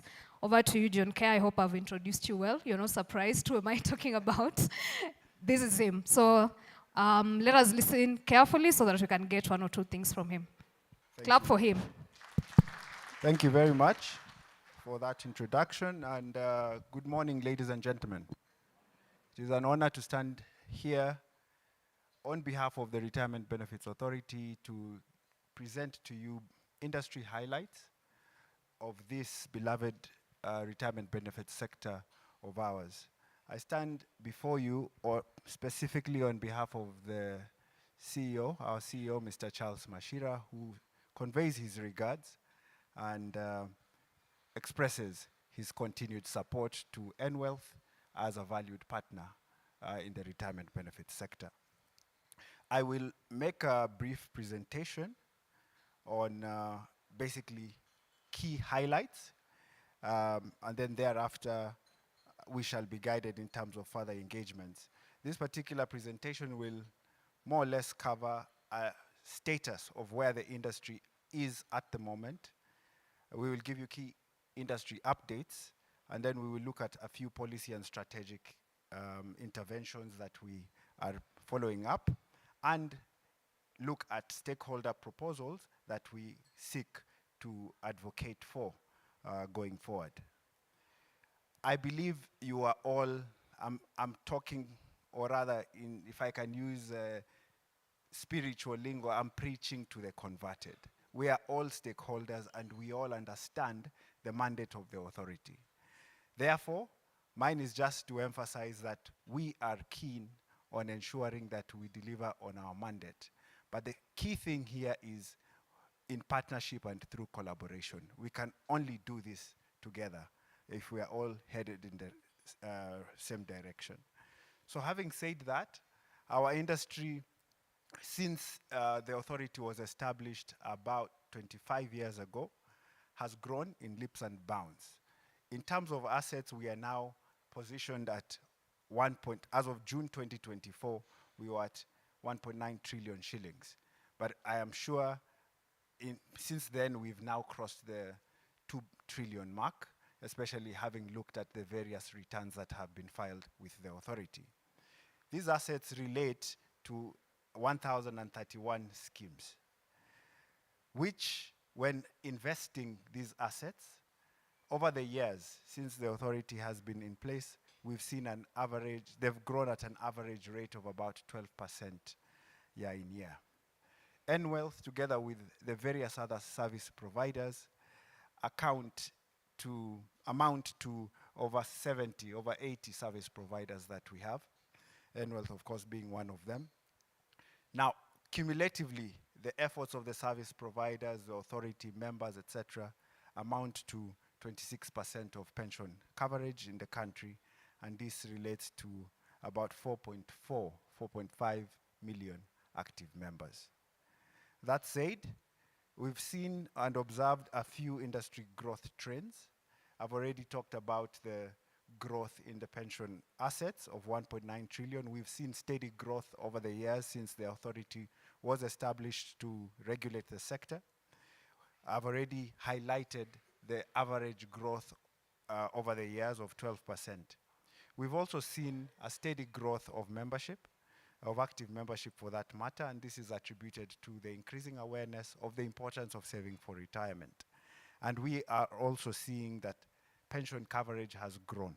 From the days of no regulation to, we can attribute part and parcel of this increased coverage to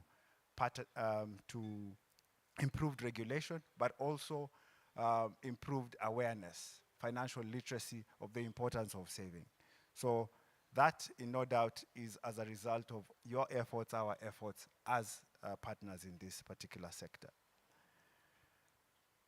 Now, when it comes to the growth of pension assets, in addition to the contribution, whether they are the statutory contributions, the ones that have been defined in your trust deed and rules, or their additional voluntary contribution, those contributions have to grow. And the growth of those contributions is through the various investment classes that we have authorized as a regulator. We have 15 investment classes as listed on your respective screens. But what we have seen from a regulatory standpoint is that there's been concentration to about 5 traditional classes of investments. This is government security, the guaranteed funds, which I think also invest about 70% of their assets under management in government security into property, quoted equities, and fixed deposits. Whilst this is fine, this basically aligns to a lot of schemes' investment objectives. There's also opportunities in the other asset classes that have been approved. And therefore, I want to take this opportunity to urge trustees to consider the alternative asset classes and the opportunities therein. A key issue here is, of course, understanding and appreciating these opportunities and what the risks therein lie, so that you can make informed decision for the benefit of the members' resources. That said, we have also seen growth, especially in the umbrella types of schemes when it comes to registration of additional schemes. We've seen an increase in the number of umbrella schemes that are being registered. And this obviously has a direct correlation to the implementation of recent legislation, particularly the NSSF Act, whereby employers are looking at alternative ways to manage particularly the tier 2 contributions, and so umbrella schemes are proving to be a very popular option in that regard, as opposed to establishment of in-house or occupational schemes. When it comes to payouts, we've also seen that in addition to the traditional annuities, the income drawdown option is also very popular, no doubt because of its investment feature, whereby when you put your funds there, they can continue to grow, and you have a little bit more control in terms of how you are able to draw those funds down. I've just talked about the NSSF Act. As an authority, we continue to collaborate with the NSSF in ensuring that they are complying with the provisions of the Retirement Benefits Act as they enforce compliance of the Act. We are all aware of the increased contributions required by the NSSF Act. The authority supports those increased contributions because they translate to increased savings, and those increased savings contribute to adequacy of benefits upon retirement. Definitely, it will be welcome when a member of the NSSF goes home with a much more improved retirement benefit amount as compared to that in the past that came from the 400 shillings that we used to pay on a monthly basis. So in that regard, the authority is collaborating with the NSSF Act to ensure compliance and to ensure that as many Kenyans as possible are contributing to that, and this contributes to increased coverage, which for us is a key policy issue. A few developments in the sector. Good developments for that is that recently, through the Tax Law Amendment Act, we did see some incentives towards saving for retirement, to encourage saving for retirement. And these incentives were tax incentives. In the context of the contributions that we make to schemes, the tax deductible amount or rate was increased from the 20,000 to 30,000 shillings. That was a 50% increment. And the beauty about this is that now there will be more enhanced disposable income for people through the tax savings. There will be the reduction in pay as you earn liability.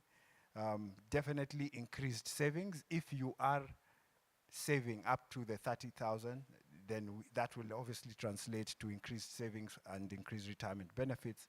And obviously, it's also inflation mitigation aspect. Secondly, is that now when you are, you no longer have to wait until when you're 65 to access your benefits tax-free. What does that mean? Before, upon the attainment of retirement age of 60, you would still have to pay tax on your pension up until 65. But that law has since been removed, And now, upon attainment of your retirement age of 60 or whatever your retirement age, because we know PWDs have a retirement age of 65, we know lecturers at 70. Upon that retirement age, you will automatically qualify for tax-free retirement benefits. So this is a win because now you are able to go home with much more. Third is that when it comes to aspects of health or medical cover, we have what is called the post-retirement medical fund to cater for your health care in retirement. We all are aware that our covers given to us by our employers lapse immediately we leave the employers. There are those few who have who can accommodate for a period thereafter, but for a majority they lapse immediately you leave. And so you are exposed to the rigors of to health issues at that advanced age. It's therefore very key and important for you to have a cover, a continued cover, and to that end, we passed the post-retirement medical fund guidelines for purposes of facilitating the establishment of this arrangement in schemes.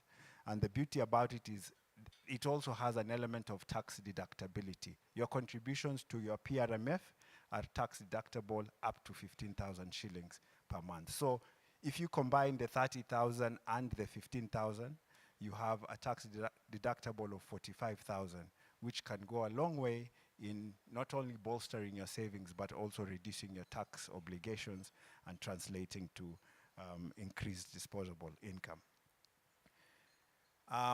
Lastly, from the recent tax amendment laws was the aspect of registration of schemes to qualify as a tax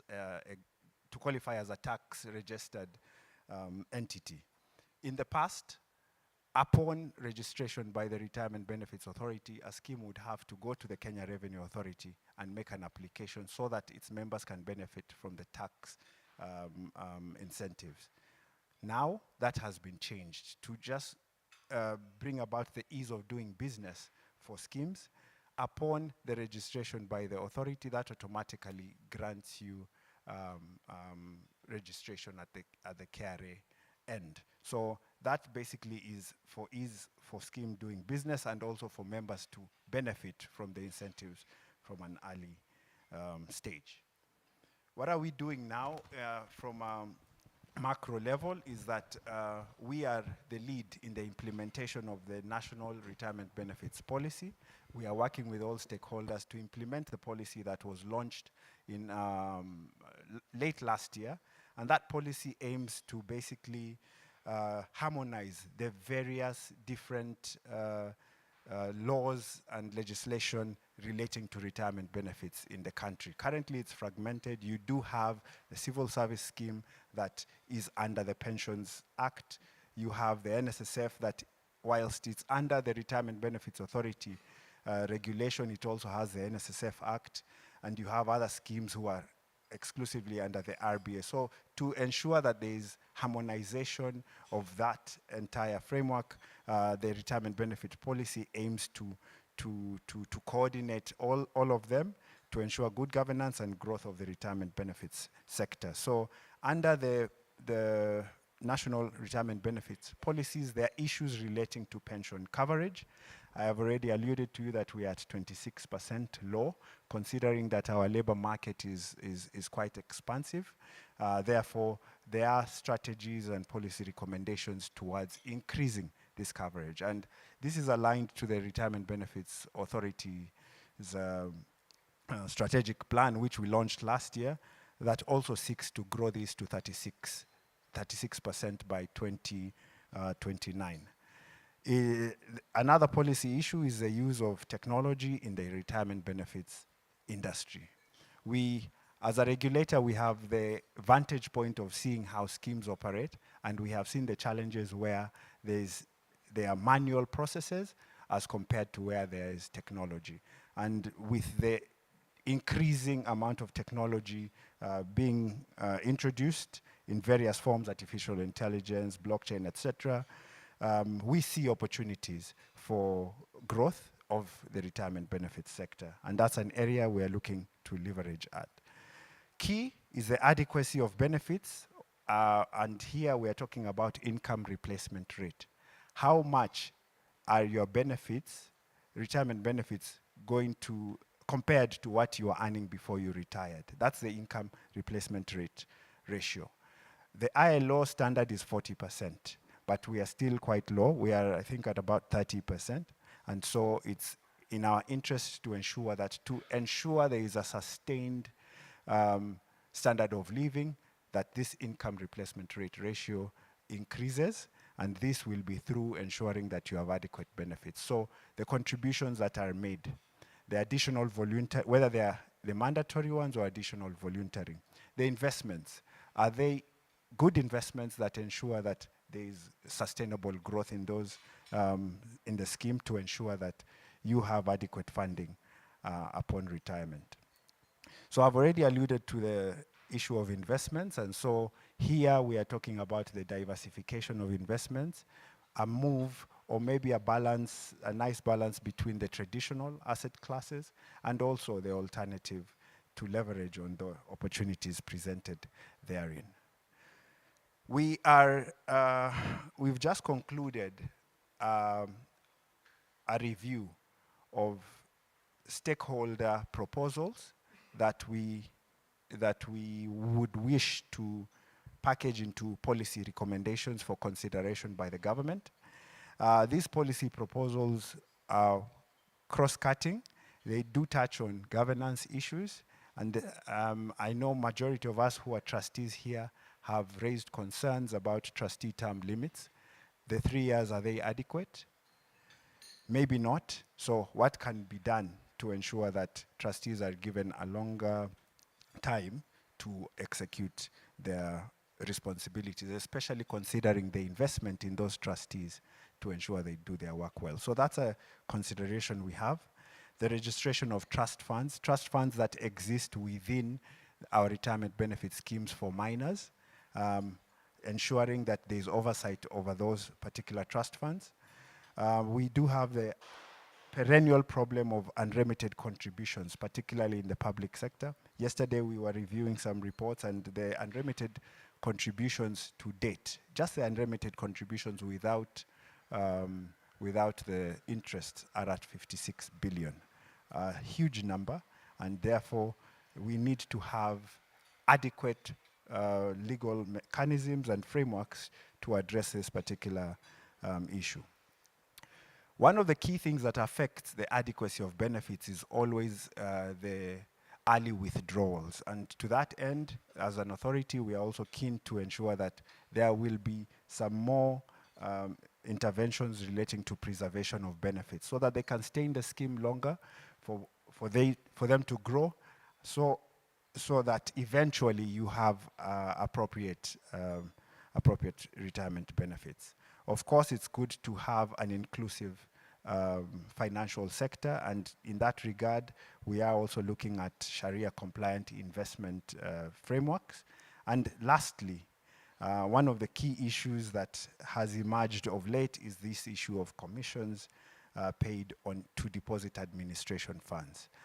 We are looking at how we can regulate that to ensure that these commissions go to the scheme and benefit the members, as opposed to other areas.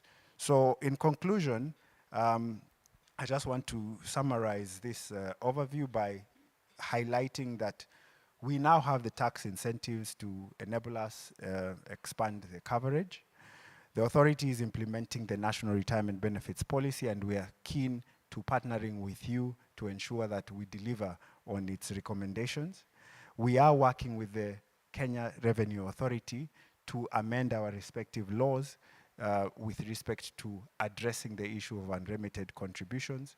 And of course, this cannot be done without a holistic, inclusive approach. And therefore, we are going to be looking to you for collaborations towards this end. In that regard, I want to say thank you very much. and look forward to further engagements in going forward. Thank you very much, ladies and gentlemen. Thank you. Thank you very much. John. That was powerful. I was ashamed standing here because he's our regulator. He can regulate me here. But let's appreciate him again because of that wonderful presentation. We continue to employ you because it's breakfast. Breakfast people eat. If you've not eaten, please eat. If you still feel like you need to fill the stomach, kindly serve because they will be removing the serving points. Allow me to recognize just a few people who've come. Special group. They came running all the way from Eldoret to here. Chamgei, what to your MTRH?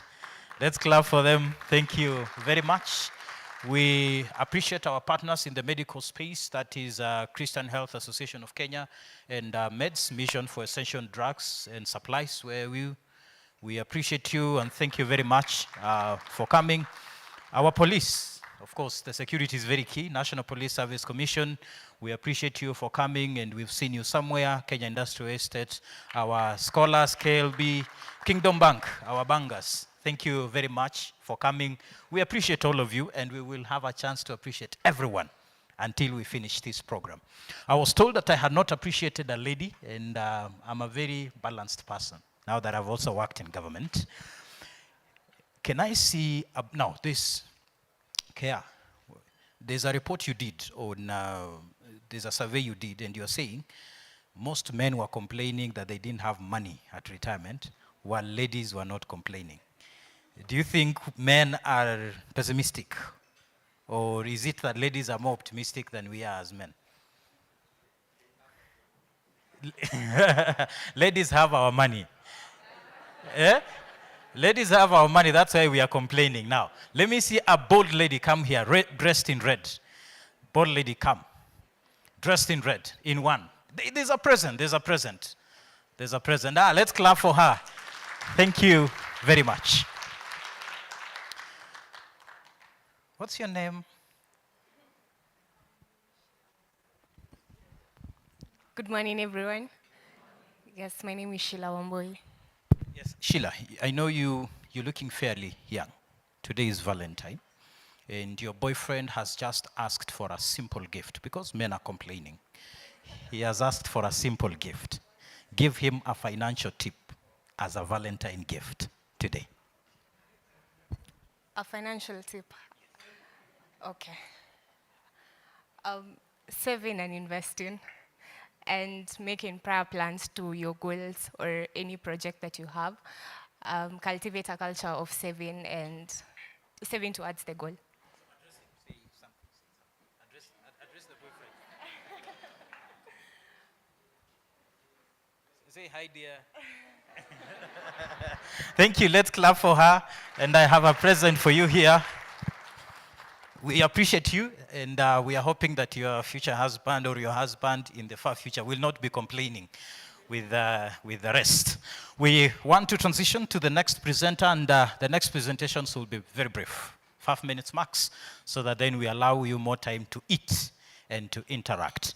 We are moving into the unit trust space, and we are having, key players in the market, and it is becoming, I think most Kenyans are warming up to the unit trust saving. So it is important that we get to know the landscape around it. Why is it gaining traction? Is it sustainable? And what are the strategies at a personal level that you can take advantage of these investment opportunities?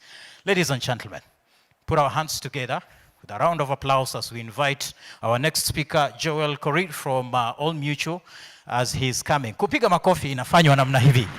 Thank you very much.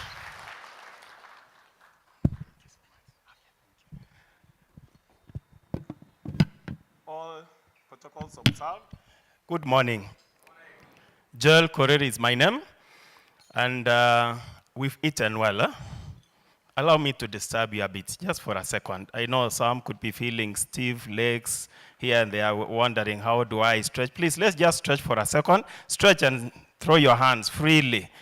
Then we can go back to our seats. If you can manage, it's okay. If you don't, you can sit. Thank you. Thank you so much. You can feel some squeaky noises. Huh? You need to go to the gym. Thank you so much. We can have a seat. I'll have your audience for the next 5. if not, might be 10 minutes. I know 5 minutes might be too short, but I'll try and see how I can finish my 7 slides in 5 minutes. That will take me 40 seconds each. So thank you so much. I'm from Old Mucho, and we are partners with Enwealth. I know down here we could be looking like we are competitors, but up here we are collaborators, and we work together to make sure that this industry is well served. So I'll talk about the industry in brief. What is unit trust? For the sake of those who are still new in this space, when you hear the word unit trust or a mutual fund or CIS, collective investment scheme, it means the same thing. What it means is these are money pooled by many investors, and they give it to a fund manager who invests on their behalf and give them good returns. People synonymously call money market unit trust. Money market is just one of the products under unit trust scheme. That's the most common, and that is what everyone really talks about. But there are these many others. In fact, my colleague from Enwealth had mentioned the different types of unit trust that they do have. I'll not really go into that. But let me look at the industry in general. How has it performed? In the past 5 years, we've had an increase in the AUM, assets under management, by 152% for the past 5 years. 2019, it was 92 billion managed by all the fund managers. As at end of last year, I know the official report is yet to come out from CMA, but we could be closing at a figure close to 232 billion. 2024 alone, we did 100 billion. How much is that? Has that come from your pocket? You can be asking yourself whether you are a company, an individual, but the industry is growing. Look at the number of collective investment schemes in the industry. From 2019-24, companies having unit trusts to 54 now. That tells you something. The industry is on a high exponential growth. So what are the other key developments in the industry? That is the major one, is that the unit trust, the T-bills, or what I'll call our benchmark, dropped from 16% last year towards end, and now to below 1 digits, to below 10%. That is a key development that you need to understand what is happening. Then you realize that now there is entry of mobile-based money market, ZD, by Safaricom. And it grew by close to 3 billion in 1 month. That tells you Kenyans have money. Don't say we are broke. Say I am broke. There is no we when it comes to money. Yeah, so that's just T-bills for this is at 17th February. You can look at the 91 days, it's at 9%. So don't argue with your bank when they tell you we are giving you a rate of 8% for fixed deposit or 7%. That is where the market is now. So let us not complain. Why? Because high rates hurt the economy. It's only the few who have the money who will benefit. When the interest rates are at 18% on a government paper, what happens is the few who have the money to lend are really enjoying. So instead of them pumping the money to spur the economy, to build houses, to start businesses, they lend to the government. So what happens is the economy does not grow. There is no activity. So it is not good when interest rates are high. Those who borrow will have to borrow at around 16%, 17%. Yet you borrow to go and start a business. What business will you start at 18% interest so that it can break even? It's very tough. So when the rates are below 10%, let's be happy that the economy would grow. So what are the reasons why the unit trust space is on this trajectory? And one of them is that Kenyans now appreciate a balanced portfolio. I'll be having 1 minute to explain that. Ask yourself, how many asset classes do you have? Look at those. Cash and near cash, fixed income, equities, real estate, alternative investments. As a Kenyan, the first loan that you borrow, trust me, 99% would be you are buying a plot. True or false? Yes. And you keep buying, there is no end. You'll find someone even at 70 years still buying plots. What are you buying those plots for? Or do you want to go to them to, where? Let me not mention. So Kenyans are not appreciating the fact that it is not enough just to be wealthy. It is good to enjoy life. You can be wealthy, but you are poor. Is it true? Can be wealthy, but if you are diagnosed now with a critical illness, you might not be able to raise 2 million within a week. Yet your net worth is 100 billion. Yet you might not raise 2 million cash. That is why Kenyans have realized that it's not just about property, there are other investments, and you need to diversify your portfolio. That is one reason why you see the unit trust is really growing. The other thing is market awareness. This information is all over. Open X, LinkedIn, where you will see information about unit trust. If you are not seeing them, if you don't have a money market account, you have intentionally chosen to block your attention to it because it is all over. The other thing is CMA oversight. I know we have representation from CMA. Let's clap and appreciate them. The oversight that they give, they are quite tight on us, but it's because of the benefits of the majority. That is why Kenyans now have confidence. We have trust that the fund managers are actually doing a good and the right thing, and our money is safe. Then now, healthy competition. You see banks even now coming into this space. I think almost 90% of banks are now registering to be fund managers. So let me dwell on one aspect. I know my 5 minutes is up. On the ecosystem, why you trust the fund manager that your money is safe. There is this ecosystem that CMA has set in place. That there are these 4 critical players, actually 5 of them. And the first one is the fund manager who manages the funds on your behalf. What happens is the fund manager actually doesn't come in contact with your money. When you send your money, you don't send to Enwealth. You send it to a bank. True or false? That bank is what we call a custodian. So what they do is they keep the money on behalf of investors and they act on instructions from the fund manager. So the fund manager has not touched the money. It is paper instructions. Then what happens? We have a trustee also who oversees what the custodian and the fund manager does. So the fund manager, we have a portfolio team who makes decisions every day on where the money is invested, and they give instructions to the custodian. So the custodian actually doesn't keep the money still. The money is invested either in government, securities, in fixed deposits, in bank, and other instruments. Then we have the auditor who keeps the financials.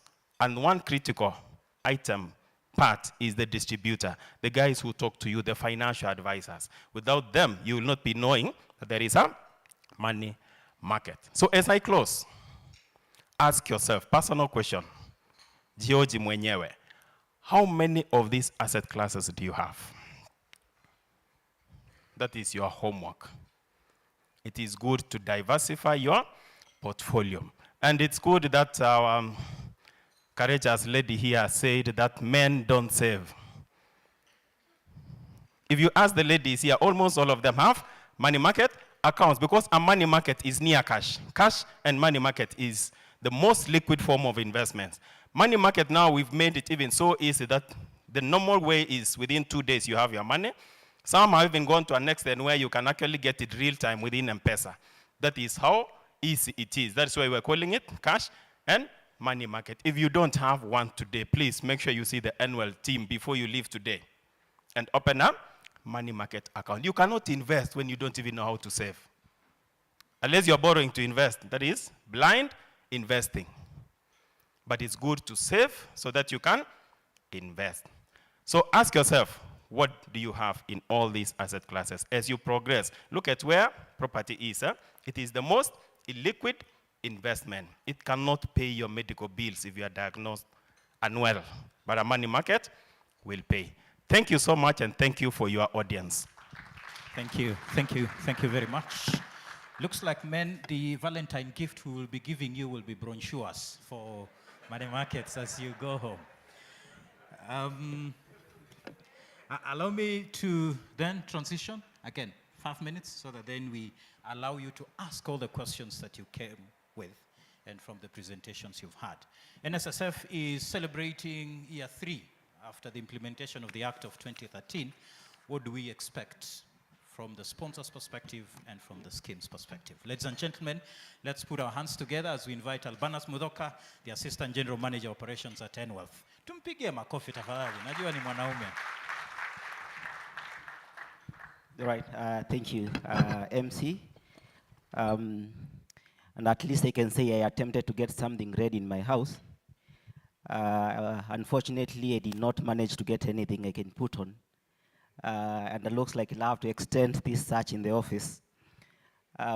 So I'll just briefly touch on the NSSF. The authority has already did mention. This is this is on the NSSF and what is being done. I know there is a lot of conversations around it, but allow me just to be able to just focus on this just in a minute. This is how the journey has been from 1966, where they were only contributing 80 shillings toward their retirement. And you can imagine in the next 6 years, is assuming a rate of return of 10% for the next 35 years, is this person going home with only 260,000. And this again will be able to explain why when you try to have those conversations at home with our parents, is every time you bring up other issues to do with retirement, they pick a phone. It's only that then they never told you that you are the retirement plan, because this is what they are staring at. Okay. So this is what we are attempting to be able to address through the NSSF Act of 2013. If you look at the current rates from last year, it's actually giving a significant savings in retirement, and therefore it gives hope to the young generations. They start early in terms of saving, and this is the future that they are looking at. And that is a minimum of a total of 4,320 Kenya shillings. We have walked through this journey. I know some of us have been able to complain every time you see a deduction in your payslip. This is for the first year, second year, we have been patient. Now we are crossing to the third year of the contribution, a total of 8,640. So should you see these kind of deductions happening and your payslip, the net amount keeps going down, is don't get mad at the finance officer. It is NSSF, is the implementation of it, and this is for the purpose of ensuring that we have a dignified life in our retirement. But again, as we look at this, there are a number of approaches that some of the sponsors have been able to adopt. And in part of this is to be able to ensure that they cushion themselves, again, where then this financial burden is coming in. And for some of these sponsors, as they have said, is that the NSSF, both Tier 1 and Tier 2, is actually going to be part of what we are contributing. For those who already have a private pension fund, is to be able to say NSSF, both Tier 1, Tier 2, is actually part of the contributions you are making towards the private scheme. And therefore, what they are doing is to be able to segregate the two, deduct the NSSF, Tier 1 paid to NSSF, and the Tier 2 then is actually managed within the scheme if you have received an approval to handle Tier 2. For others is to be able to say, okay, we have enough money as a sponsor, and therefore both Tier 1, Tier 2 will be in addition to what we are contributing to the private pension funds. And for others are saying only Tier 2 is what we are going to deduct from the contribution rates in the private pension scheme. Then the Tier 1, then the employee will be able to bear that burden, and also the sponsor will also be generous enough to be able to contribute the Tier 1 contributions. If you look at the impact, then this has had, and will continue to have within the sector, is the regulators already mentioned, is with the NSSF coming in. If you look at the growth in assets under management in the pension sector, crossing 2 trillion mark, and part of that driver is the contributions made towards Tier 1, Tier 2 on NSSF. And therefore, that is something that we keep seeing with the increase in pension coverage, also bring in those in the informal sector. Again, is if you are running a provident fund, in addition to the circular that was issued by the National Treasury for provident funds in the private sector to be converted into pension, but for the private sector is if you have a provident, because NSSF is a pension in nature. And therefore means any contribution that is coming in, any contribution you're accumulating in your scheme as tier 2 is pension. And with time is actually going to be the significant holding in terms of assets within that particular fund. In a way, then you are actually converting that provident fund into a pension, and that will mean the diminishing the existence of provident funds that you have in existence. Similar for those who are running private pension funds, because of the burden that we did mention on the part of the sponsor, where then the contribution is actually part of the rates that you are remitting to the private pension. It would therefore mean in this particular case is then you are looking at a very slow growth in private pension funds, because part of the money that was coming to your scheme, this is the tier 1, is no longer coming to your pension. It's actually now being remitted to the NSSF as per the provisions of the Act. But what exactly are we doing within the sector as Enwealth Financial Services is we are here to be able to continue supporting you. And again, for the clients that you are currently serving is we've been able to adjust our systems to be able to accommodate contributions towards the NSSF, and therefore in every statement and reports that you are giving is actually showing that segregation of the ordinary contributions and the NSSF tier 2 contributions. Similarly, we've been able to hold various sessions with Board of Trustees, member awareness sessions, and also the sponsor to be able to ensure that they are well supported, and especially on the process of opting out of tier 2 contribution, and also ensuring that members as well are well informed on the issues to do with NSSF. But we don't stop there. Is if you have an SME, you do not have an existing private scheme, we have an umbrella fund, and what you're doing is we'll be able to help you to be able to transition the tier 2 contribution towards our umbrella fund. And again, that will be a very easy process.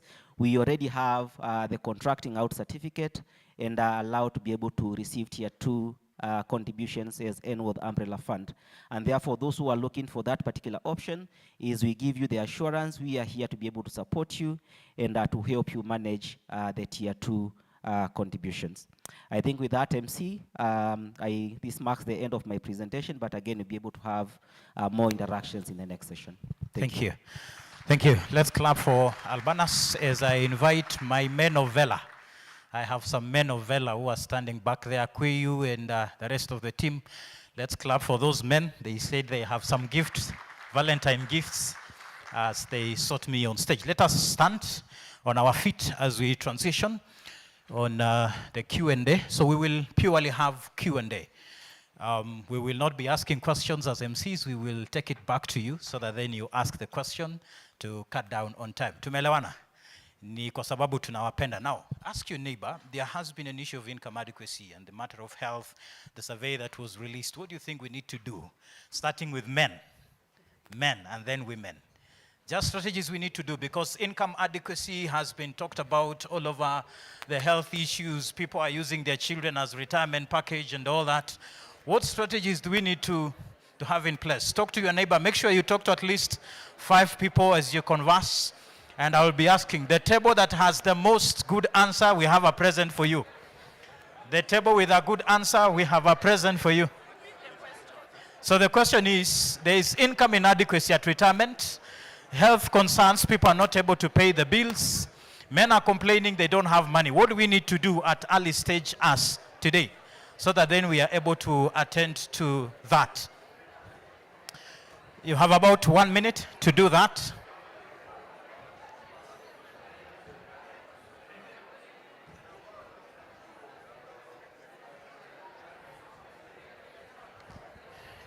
Make sure you talk to at least 6 people, so that then we...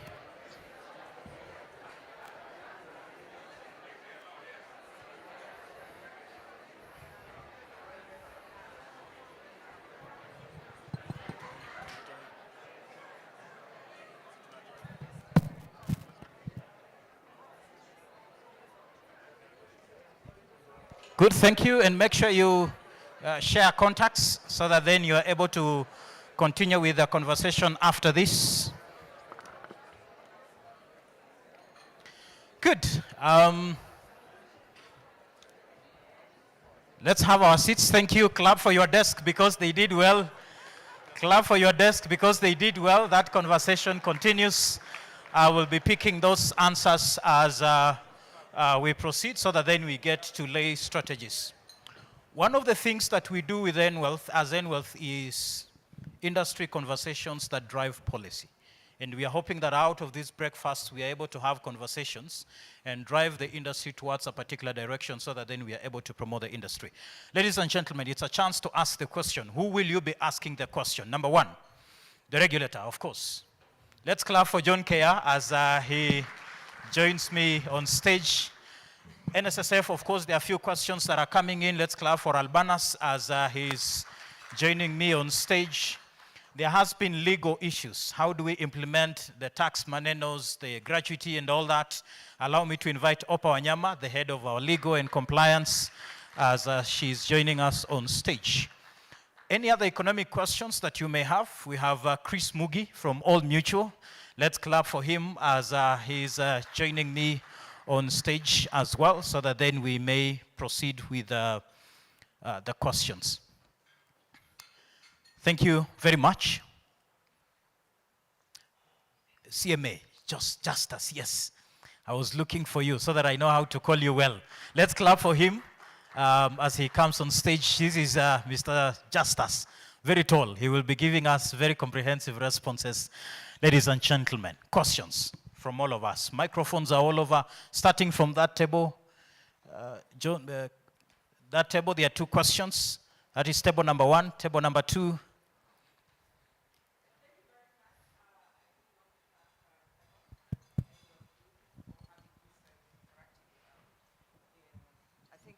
Sorry. Good morning. My name is Rose Kwena, and I am from the National Treasury. And I'm also a customer of Enwealth. That's why I'm here. I really want to thank Enwealth and specifically Simon. Congratulations. I can't believe it's already 14 years. This is really great, and thank you for this very, very interactive forum. And I also want to thank all the panelists. The information that you have given us this morning is really useful. I have a question to John Kerr, the regulator. John, it is so good that we've come up finally with a national pensions policy that is harmonizing all the laws that were scattered all over the place. Now, so many good things have come out, at least in the last financial year. Where now, you know, once a scheme gets registered with RBA, it's like a one-stop shop. But my question is, have you sensitized KRA specifically on the requirements of new schemes registering with it? Because as late as last week, KRA is communicating to people requesting all sorts of paperwork. I don't know whether they are aware that the train left the station. So you could be having all these good things, but I think you really need to sensitize all the stakeholders so that we are all moving together. Thank you. Thank you. Next question. John, you've noted that? Good morning, everyone. Morning. My name is Betty. I work for MTN. I'm a customer of Enwealth. My question, or rather queries for the regulator as well. I was happy in your presentation to see something about Sharia compliant investments. And I think that's a question we've baffled in our organization. There's a mix of people who are Islamic, and they've been asking about Sharia. I think I'd just like to hear more about it so that we can take it back to our stakeholders and get them more advice on that. From your perspective, thank you. Thank you. Question from this side?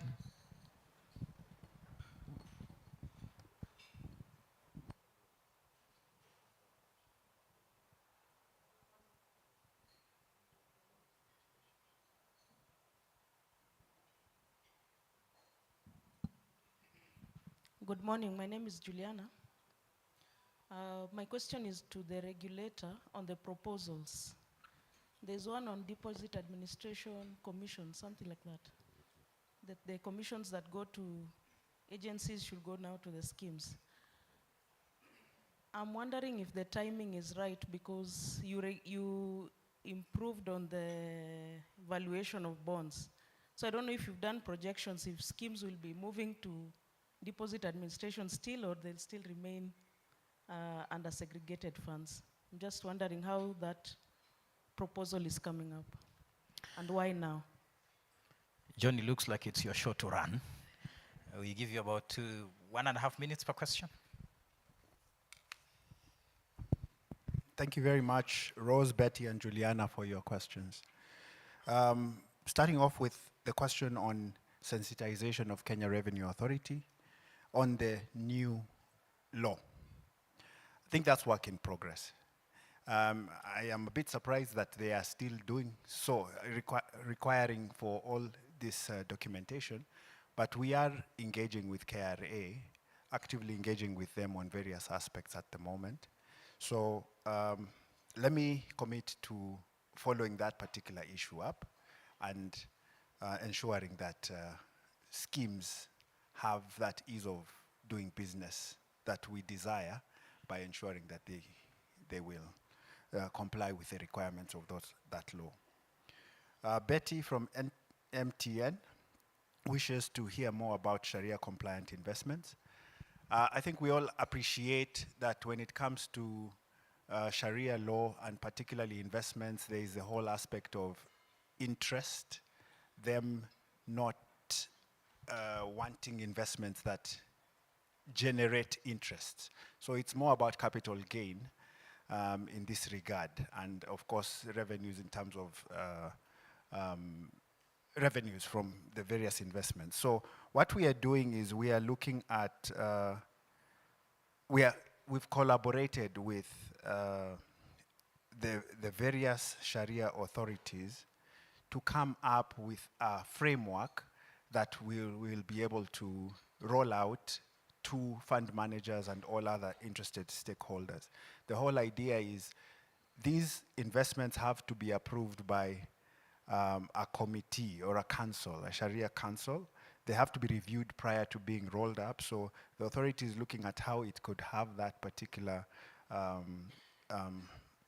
structure to ensure that anything that we are going to approve or roll out complies and meets the needs of this segment of the population.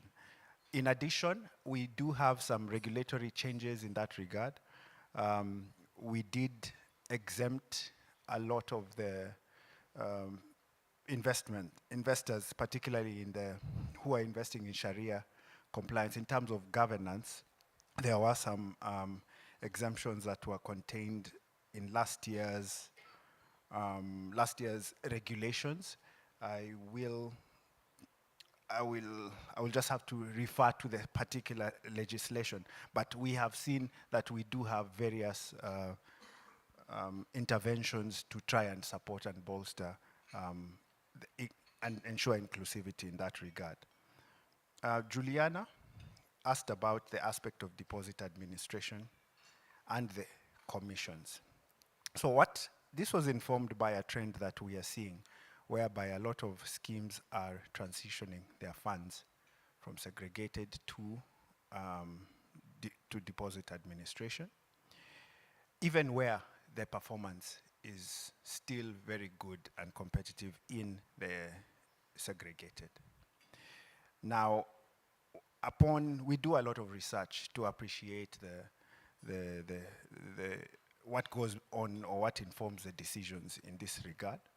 And unfortunately, in some cases, maybe not in all particular cases, in some cases we have seen that the motivation has been the commissions being paid to the decision makers in the schemes for purposes of them benefiting. Now, what we are doing here is we're saying we appreciate the existing model that exists of business and commission payments, etc., but whose funds are being used here and who is benefiting? Their members' funds, and the beneficiaries of this transition are not the members. So what we are trying to do here is to shift that benefit to the members. So it is just an issue of tied to our second mandate of protecting the interest of members and the sponsors. Thank you very much. Thank you. We will be doing the last round of questions. Opa, now that you're holding the microphone, and I am seeing most gentlemen have talked here, in terms of implementing the legislations, we have the National Treasury Circular Number 9, Tax Amendment Act, the issues of NSSF. What are we doing in terms of placing the schemes to comply and to be ready to take up opportunities that come with them? Okay. Good morning, everyone. And thank you so much, Japheth, for that question. And I think at this point, I must commend the regulator for the enhancements we have in the legislative space. We've seen the pension industry grow from 1997 to date. We've seen so many legislations coming into place, hence guiding the industry on how we're supposed to project forward. So in terms of the changes that have come in, the Tax Amendments Act, in the Tax Amendments Act, the NSSF 2013 implementation, which I know most lawyers would have different views on its implementation. In terms of the IDD regulations, how are we helping you to comply? We are helping you, having sessions like this ones, educating you, letting you know what the regulations say in terms of those amendments. We are educating you in your members' day. Yeah, we are amending your trust deeds and rules. For you to be able to enjoy these, the benefits of these regulations, we must have them inculcated in your trust deeds and rules. So I, together with my team of 5 lawyers, we are helping amending your trust deed and rules, filing with the regulator, and pushing for approvals so that you're able to enjoy these benefits. Thank you. Thank you. Thank you very much, Opa. Last round of questions on this side. We are shifting to this side. You okay? Round, yes. Former chair, SRC. Thank you very much. Madam. Thank you. First, let me congratulate Enwealth for the journey they have worked through. I worked with John Manyoncho, so congratulations. My question is actually very simple. Today, you can go to treasury bills and bonds on your own as an individual. And yet, we have all these other intermediaries, whether it is Enwealth or any other. Just talk to me about what is the advantage of going through someone else when I can just go directly and invest in treasury bills and bonds? There must be something. So just talk to me about that. Yeah, thank you. That will be responded to partly by Justus and Chris. Any other question?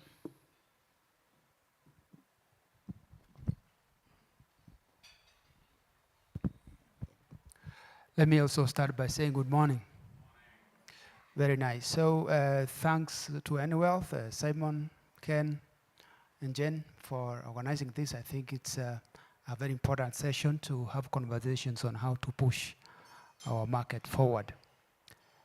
Now, in answering the question you've asked, I think the issue is around some people don't have the time and even the knowledge to go through the paperwork or is it the computer work to look at the details as to what it means to invest in some of these instruments. So it takes time, it takes knowledge, all right? And you also could benefit from some of the research work that has been done by some of those intermediaries who sometimes can prod you to tell you, this is how this bond is performing, this is the current bond that is in the market, are you interested, how much do you have, how do you diversify? Yes, for those who already have the knowledge, and you know that, and I know there are a number in here who can go directly and invest, it's always good to do that also because it also cuts down on your admin costs when it comes to investing. So we are availing all these opportunities to you so then you can make a decision. Do you want to pass through an intermediary? That option is there. Do you want to do it directly? That option is there. The other advantage of having an intermediary is the professional angle to it. Because, again, not all of us are professionals in the areas that we claim to be specialists in. So you'd find there's a financial expert, there's a lawyer, there's an engineer, there's a medical person. All of them have their specialty. So the moment you get advisory from an investment expert, there's a lot more confidence that this person knows what they're talking about rather than either you going on your own or using somebody else who does not have that expertise. But overall, we're just availing the options to you so then you can make that decision. Thank you for that question and well answered there. Thank you very much, Enwealth team, and good morning, everyone. A very good question there, because you'd be asking what is this value add that you're giving you.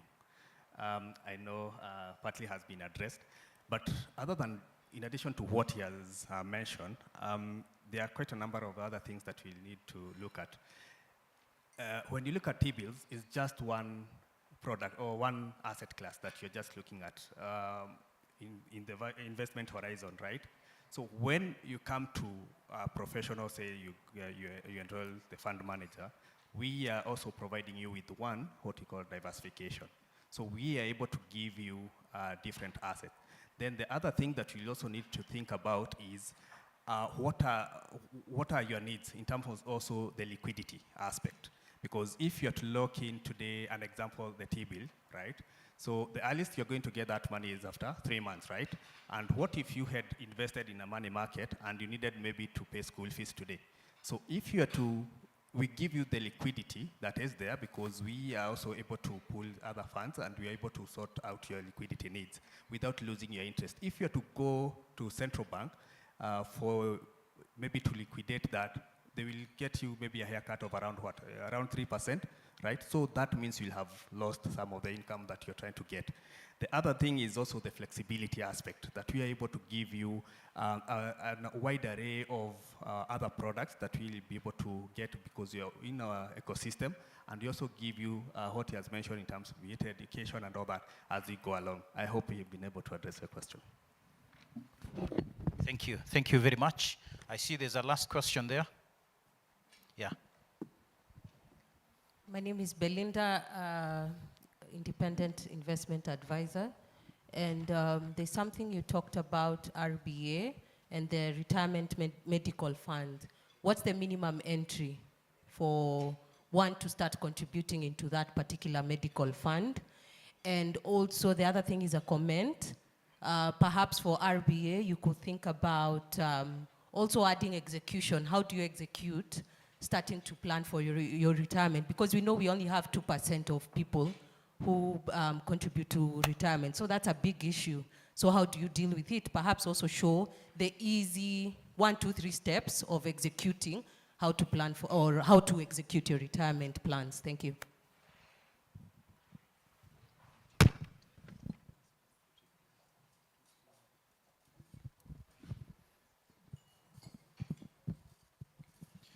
Thank you very much, Belinda. And on the issue of the post-retirement medical fund, in terms of minimum entry, I presume you meant in terms of amounts or quantums? Or age? Oh, so yeah. So this fund is to cater for you after you retire. So ideally, you should join the post-retirement fund prior to attaining retirement age. Now, the earlier, the better. For us, we say, as the earlier you start saving for PRMF and for retirement benefits, the more you are going to accumulate and the more you are going to have upon attainment of your retirement age. So, for example, the Retirement Benefits Authority scheme was established 3 years ago with the onset of the guidelines. Whilst we've been members of the scheme for tens of years. So at that point is when we joined the particular scheme. So what I want to also take advantage of this is to encourage us to start as early as possible to join the schemes where they are established. They are established in schemes. We are looking at them also being established for purposes of the larger population so that they can also save. So the earlier the better. There is no minimum age as long as it's tight, as long as you comply with the rules, the scheme rules and regulations. In terms of execution for retirement planning, so let me say this. The authority in collaboration with all service providers, undertakes retirement planning seminars. We do them as RBA, open retirement seminars, and we can also do in-house retirement seminars. Enwealth does them, and all other service providers also undertake them.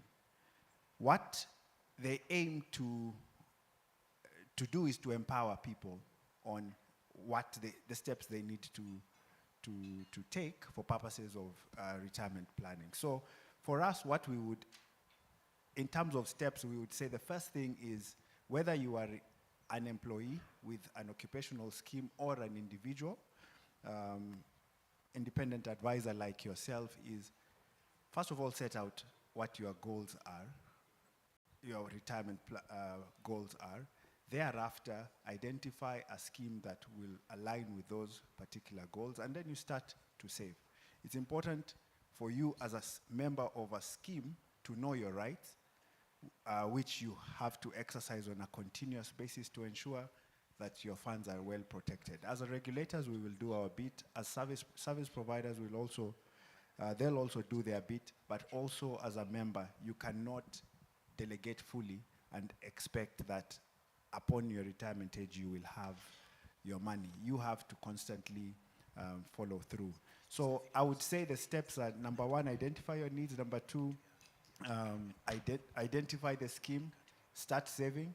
And number three, ensure that you exercise your rights in terms of engagement.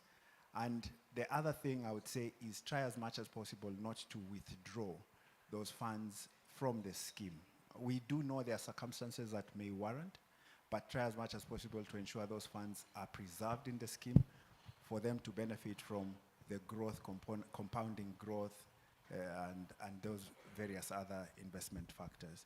So I hope that I have touched on your, I have addressed your question, but I think we can discuss more thereafter. Sure, we can talk more. Albanas, you have a comment on that? All right, thank you, MC. I think I'll just make a mention on the issue of post-retirement medical. And as a part of the feedback we got from a survey we did in partnership with Strathmore University, is one of the biggest concerns for retirees is the issues to do with their medical cover in their retirement. And informed by that, then we did design one of the products. We have an NIA post-retirement medical fund. And within it, we've been able to give various levels of cover to be able to accommodate different classes of members, depending on how much you've been able to put aside, as well as to be able to ensure, even at the point when you're already retired, you're not disadvantaged, is we are able to have an arrangement where part of the pension that you're getting through income drawdown is actually directed towards paying for the medical premium to ensure that you are covered. But again, as the regulator said, is an issue of having more education and information to the membership and trustees when it comes now to the implementation of the post-retirement medical fund. Thank you. Yes, John, in 30 seconds. Just one other thing is, assuming you are advanced in age, almost about to retire, and you feel you want to have a post-retirement medical fund, but the time is not adequate for you to save enough. What you can do is the regulations or the guidelines allow for you to transfer 10% of your retirement benefits into a post-retirement fund. So it's never too late, even at that point. Thank you. Thank you. So your closing remarks, ladies and gentlemen. Let's clap for them, first of all, for responding to the question. Starting from Justus, then to Chris, just your closing remarks as we end this particular session. In 1 minute. Sorry, okay. Last one, yeah. Yeah, the last one. Yeah. Hello, everyone. My name is Saumas Baha. I'm from the National Police Service Commission. I have a question on post-retirement medical fund. I think it is a good idea, and it will help most of us. But my concern is on deliverable of the post-medical retirement fund in terms of the policy details on what benefits someone will get. And this is arising from most of the insurance companies. What we face when you go to start claiming your, let's say, payment for the for illnesses, there's always a problem. Like you find you're ailing out of this, you're being told this that is not covered because of ABCD, it's not covered because, you know, until you get that experience, that is when you get a lot of questions as to was this thing even really, really beneficial, right? So is there studies that has already been done to show that the post-retirement medical fund, especially the service providers, the output is pleasant? Or is it something new that has just come that maybe not yet time, no one has retired yet to benefit from it, so that even as we tell people, even as ourselves, we plan to apply for the post-retirement medical fund, we are at least aware of what you're going to get. Because we get a lot of issues with the insurance companies when it is at that point you are claiming your benefit. Thank you. I think we close at that. We will allow the rest of the question to be asked at a personal level. But John, you have a comment in 30 seconds. Yeah. Yes.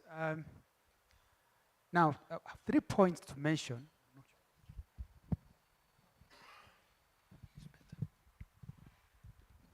Yeah, I was saying I have 3 points to mention. First, I think there was a very deep comment that was made here that we can be rich but poor, meaning that we have assets, but they are not liquid. They cannot be quickly converted into cash.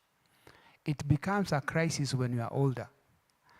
And therefore, the advisory we are giving from capital markets is balance your investments so that you have partial investments in land and other assets that are illiquid, but also have a few others in products like CISs and others, which can enable you to convert some of those assets into cash quickly so you can address some of your emerging challenges. The second point I wanted to mention is on education, and I thank Enwealth for mentioning that they are doing a comprehensive program for educating the youth and the young ones. And I think CMA is so very keen on that. If there is a possibility to partner, we are more than ready to have a conversation. Then the last one is on the new products. I think for trustees and others in the fund management business, the issue is which are the new products one can invest in. And it all boils down to what is the return, even before you start speaking about anything else. So ours is to encourage the stakeholders to come out with new products. And I heard Enwealth is already investing a few billions of shillings into new products. We are more than ready to welcome you into capital markets. So long as your structuring is proper, it will take the shortest time to have the product at the market. Thank you. Thank you very much. We'll go to Chris, 30 seconds. As we close, make it brief. Thank you. Thank you. Thank you. I think I just have one challenge and the other one just a comment. Number one, I just want, and it's good that we're all here because you have started either savings or investment journey. But I also want you to sit back and think, what do you want to bequeath your older self? And what do you want also to bequeath your children when you're blessed with them? The other part is we are a very interesting society, and especially in Africa. Largely, we just look at the return. But also, there's other aspect we call risk. And one of the things that I've interacted, one of the many things that I've come across is someone will look for a very high return without necessarily looking at the risk. But when something goes belly up, they start saying, I just want my principal, I don't want even the return. Then the big question, why were you looking for that at the first place? I leave it at that. Thank you. Thank you. Opa. I think for me, I speak mostly on governance and compliance as well as risk. With the changes in legislation, I think let's improve our governance structures. Let's amend our documentation to be in line with the law and ensure compliance. This helps us reduce the risks so that in case of a conflict, we don't have to go back and start indicating that now the law is superior and all that, while we can have our internal documentation to guide us in case of such eventualities. Yeah, the other thing is on education. I know most of us here are trustees. I'm also a trustee.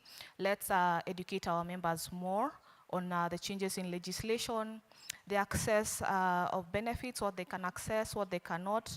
This also ensures we minimize litigation and any other risks that may arise from that. Thank you. Thank you, Opa. We can clap for her as well. John, you make your closing remarks as you respond to her question briefly as well. Yes, so thank you for the question, Baha. And insurance, the way the PRMF is it's hinged or modeled on the traditional insurance, medical insurance structure. So, but the difference here is that currently you pay premiums to an insurance provider. Of course, after going through reading the fine print and knowing what is included or excluded in that particular policy and what they will pay for and not pay for. What I can say is from a legislative perspective, under PRMF, how you can utilize those funds not only incorporates that particular model, but also where you can draw down from those particular funds. In the sense that you have your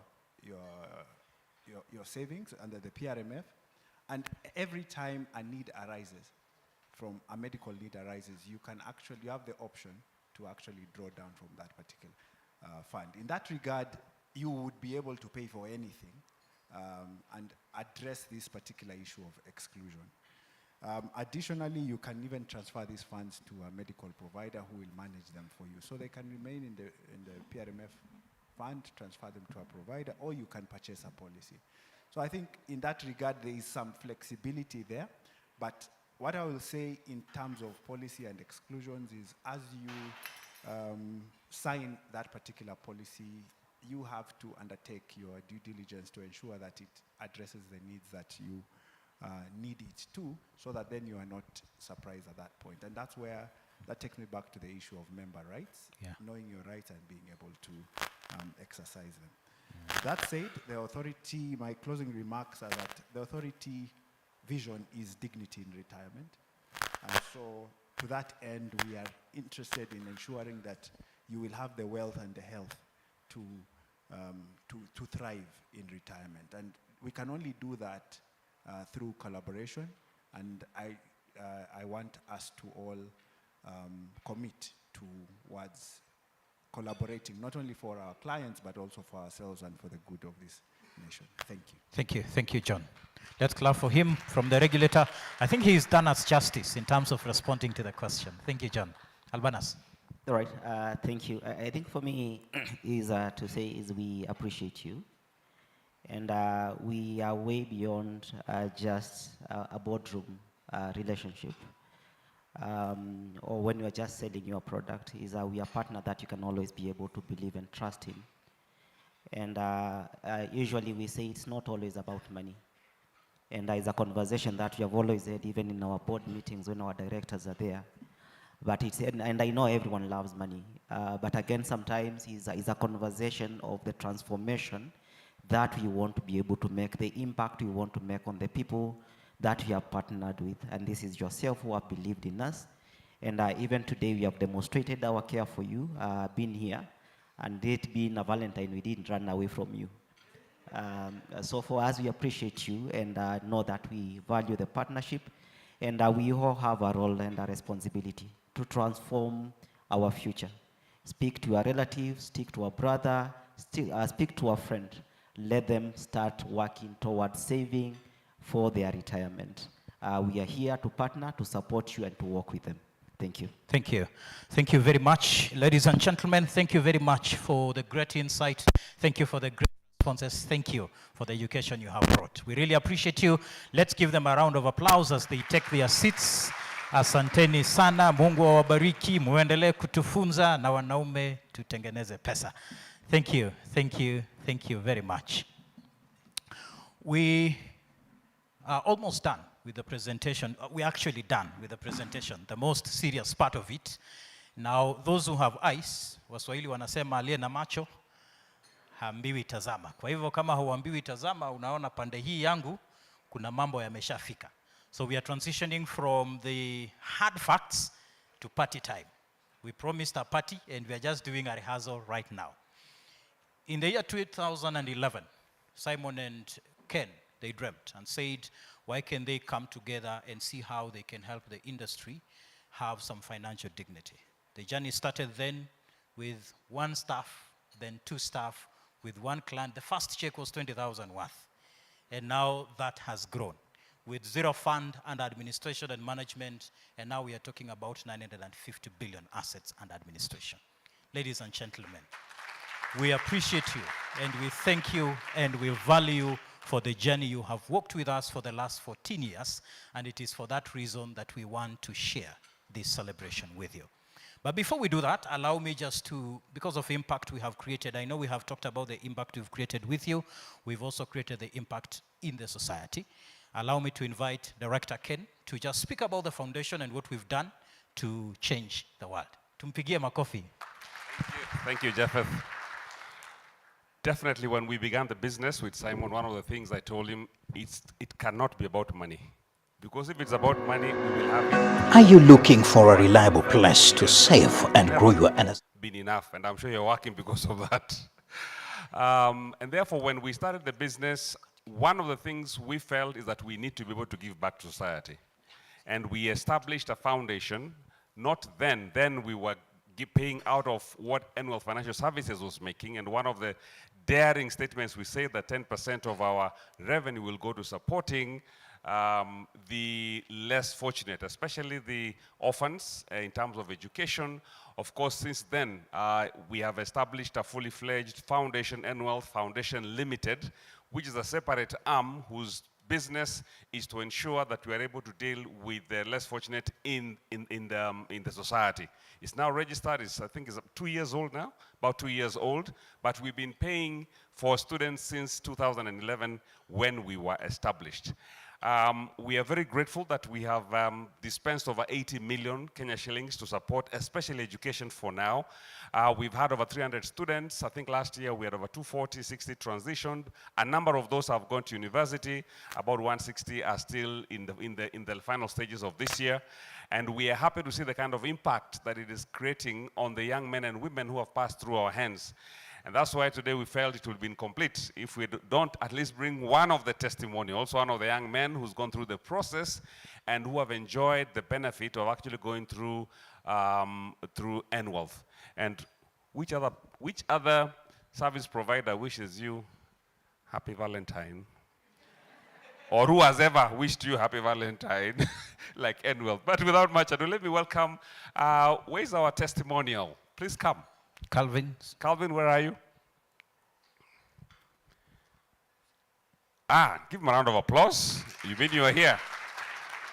Karibu, you have 2 minutes. Just say something, your experience, and then you can take your seat. Just come here, please. Good morning to everyone. I think it is just a point of correction. I was asked if I'm a beneficiary, but I was confused to answer. Yes, but I want to tell you, I'm a member of Enwealth.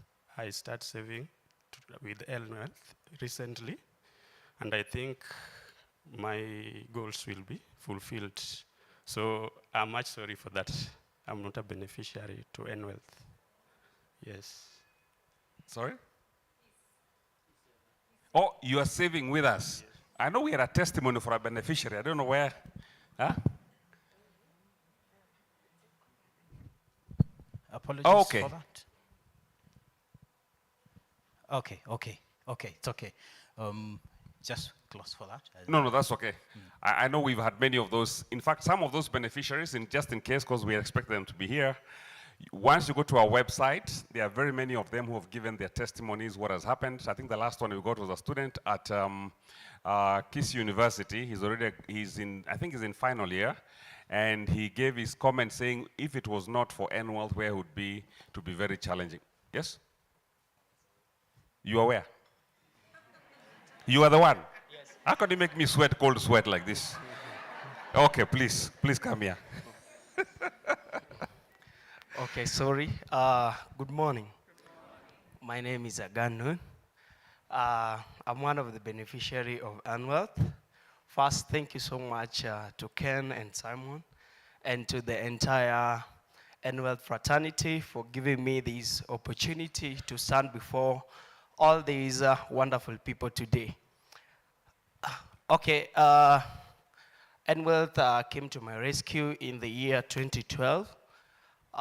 So they were able to pay for my school fees from 2012 till 2016. I did my cases in 2016, and of course, all went well. I was able to get an A- of 76 points, the Matiangi grade.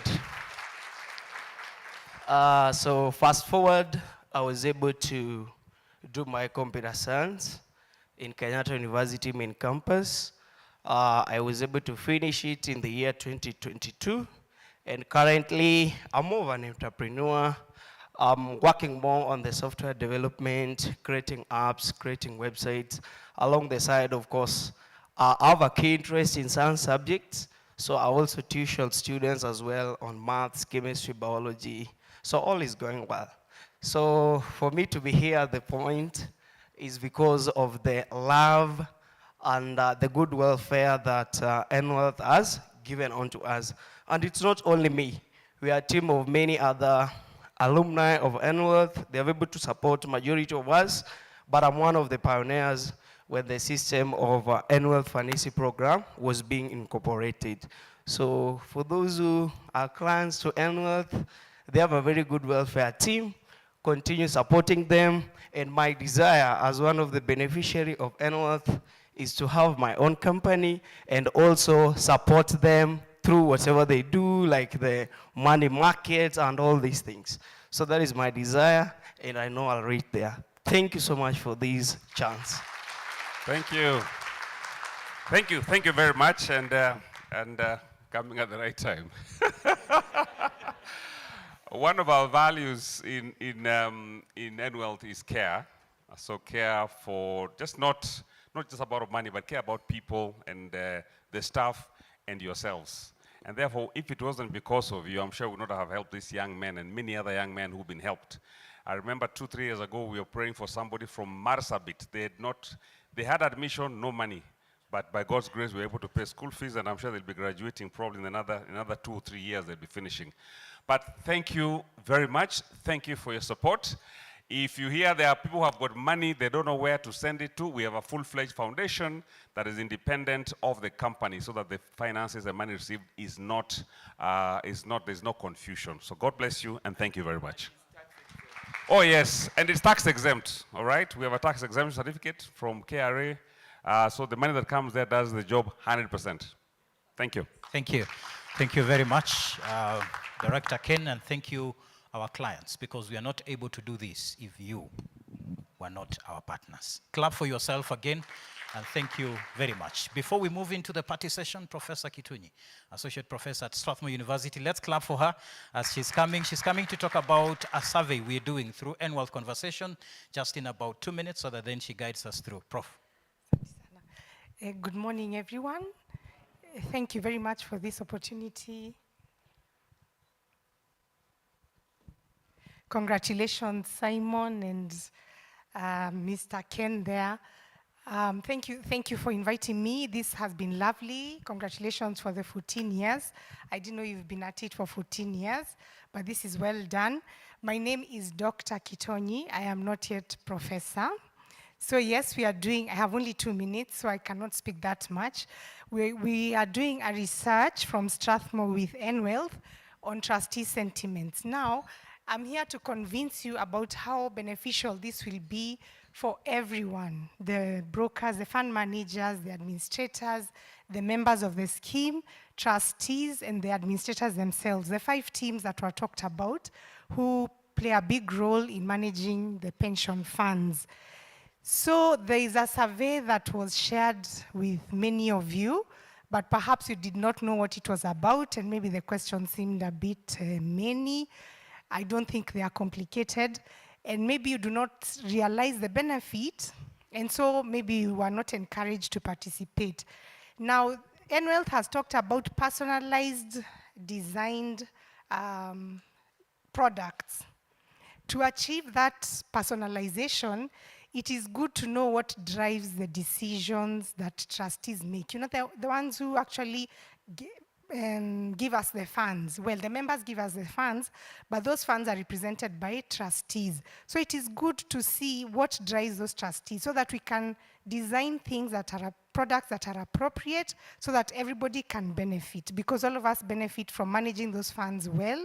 So when that, and actually RBA is also part of this team of the survey. So it means that the regulator is with us, because it is good also for the economy, it is good for the public. Yeah, when the funds are going well, when the money, the interest and the returns, we've been told to think about the risk, not only returns, then it all works for everyone. So please participate. It will take you just a few minutes. Give us your consent, give us the information so that we can study, and we will give you the feedback of what the outcome is and how it can benefit each one of you, including the regulator will benefit. So please participate in the survey that perhaps is already in your email inbox, but I hope Enwealth, Payon, and who else have I seen here from Enwealth who is participating in the survey, will reshare now that you will be informed. We don't need 1,000 of you to participate. I think you're like 200 of you. And Simon had said there'll be a QR code shared. Will it happen? It's already circulating. Okay, very good. So you only need to activate that QR code and the form will appear, and kindly participate. That was my role for today. Oh, the cake is beautiful. And enjoy the celebration. Thank you very much, Enwealth. You've done well. Thank you, Daktari. So, Daktari, at Enwealth, we prophetically speak. So when we said prof. From your mouth too. Amen. Thank you. Let's clap for her as she takes her seat. We are now transitioning to the party. Now, at Enwealth, we have the head of party. She's called Director Jen. She will be coming to lead us, just cut the cake as she speaks from the director's perspective. She's the head of party at Enwealth. Let's clap for her as she's coming. Now, I will request that we have the former chair, SRC, just joining in. And then Leonard Kibet, if you're there, you can also come to just join us so that we have gender balance here. Leonard Kibet, where you are, you can come. Or because of age, let me call Jacob, because you are elderly. Come, Jacob. Formerly Meds, let's clap for him as he's coming so that they can do the cutting together with the former chair. Just proceed, Director. Thank you very much for the new title. I didn't know I was a party animal. I thought I was serious until now, but thank you nonetheless. Do I get closer to the cake? All right. So welcome, my fellow party people. Yeah, so it says, Enwealth for a Better Tomorrow, celebrating 14 years. We are very, very privileged to have all of you celebrate with us. And we really appreciate you. Like, deep down in our hearts, without you, we wouldn't be anywhere. There would be no Enwealth. And so we just want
ambushing you all the way from MTRH. You're my friend. So just come and say hi all the way from Eldoret. They're our good partners. Just come, let's clap for her. Yeah.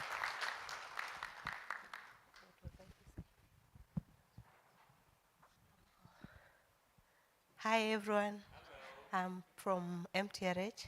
The one he was saying I was coming running. Actually, it's a city of champions. Yeah. That aside, I just want to appreciate Enwealth team. Do I say happy birthday? That is the 14th birthday. And again, it's a Valentine's Day. It's just fallen in the right place. We really appreciate you. We've worked with you for the last how many years? Several years, and we want to continue working with Enwealth. The way the previous person was talking, actually they have the best relationship with everyone. So they suit anything that you want because they are there for us. I just want to say thank you so much, and we'll keep on working with you. Those who have not joined your team soon should join your team. Others, thank you. God bless you. Thank you. Thank you very much, and we appreciate. Thank you for the journey. We are coming at the close of the celebration. I invite us to stand as we are just making the closing remarks. I know we've been sitting for quite a while, but help me shake the hand of your neighbor and tell them thank you. Thank you very much. Thank you for coming. We appreciate you, and thank you for being a good partner. And we look forward to a good moment together. Enwealth celebrates all of us. Enwealth celebrates all of us, and thank you very much. Thank you. As we close, we will have the moment to shake hands and to exchange contacts. Cake serving can stop for a while. Just pause the cake serving so that we close this. Number one, let me mention this, that in March 21st to 23rd, the whole of this group is going to Mombasa for annual trustees forum. Another party is down there. And we will be doing a lot of taarabs and just hanging around the oceans. So tell your neighbor, March 21st, 23rd, I will be in Mombasa for the annual trustees forum. They have committed, sawa. They have committed. They have committed. Now, if you have a lady near you, this is to gentlemen, tell them in May, we are going to Dubai. We are going to Dubai in May.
Valentine's Japheth. We appreciate you. You can have your seats. Thank you so much. I'll just give a vote of thanks, to appreciate so far. So first I'll start by, did I say my name? Sorry. My name is Cynthia Kuyebi. I work with this team at Enwealth Financial Services and pensions and consulting. And for those of us who we are not yet your clients, I know some of you are here. We are just right outside there to have you on board.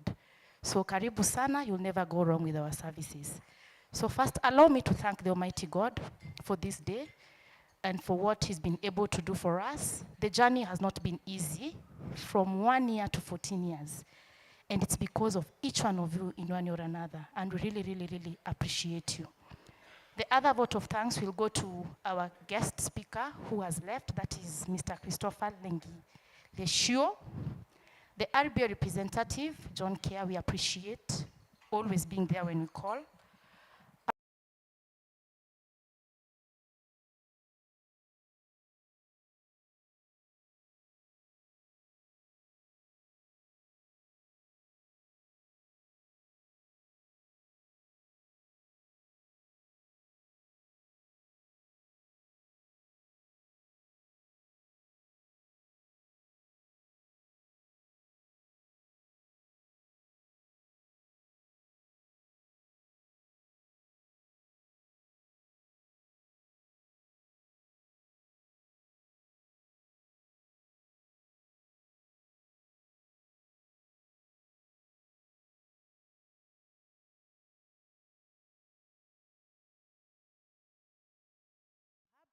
To come and close for us with a word of prayer, and just to wish you happy Valentine's.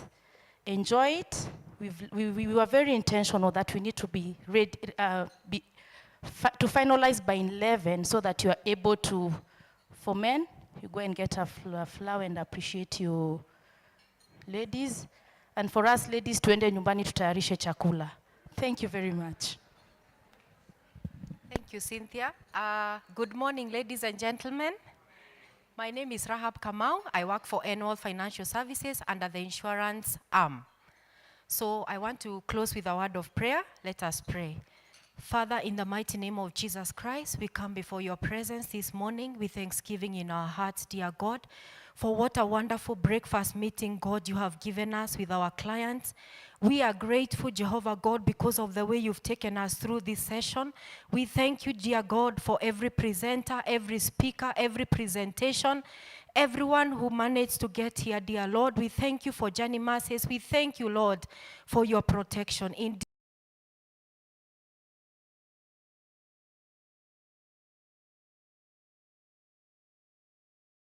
oh God. We thank you for Enwealth, Jehovah, even for where you're taking us, oh Lord. We honor you and we adore you. Lord, as we go back to our places of work, we commit ourselves into your hands. We commit the rest of the day into your hands. And we pray that your grace and your favor will continue to be with us. And in Jesus' mighty name we pray. May the grace of our Lord Jesus Christ, the love of God,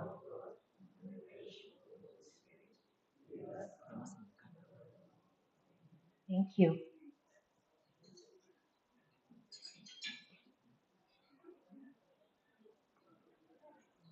Feel free to mingle. Nothing is the background music.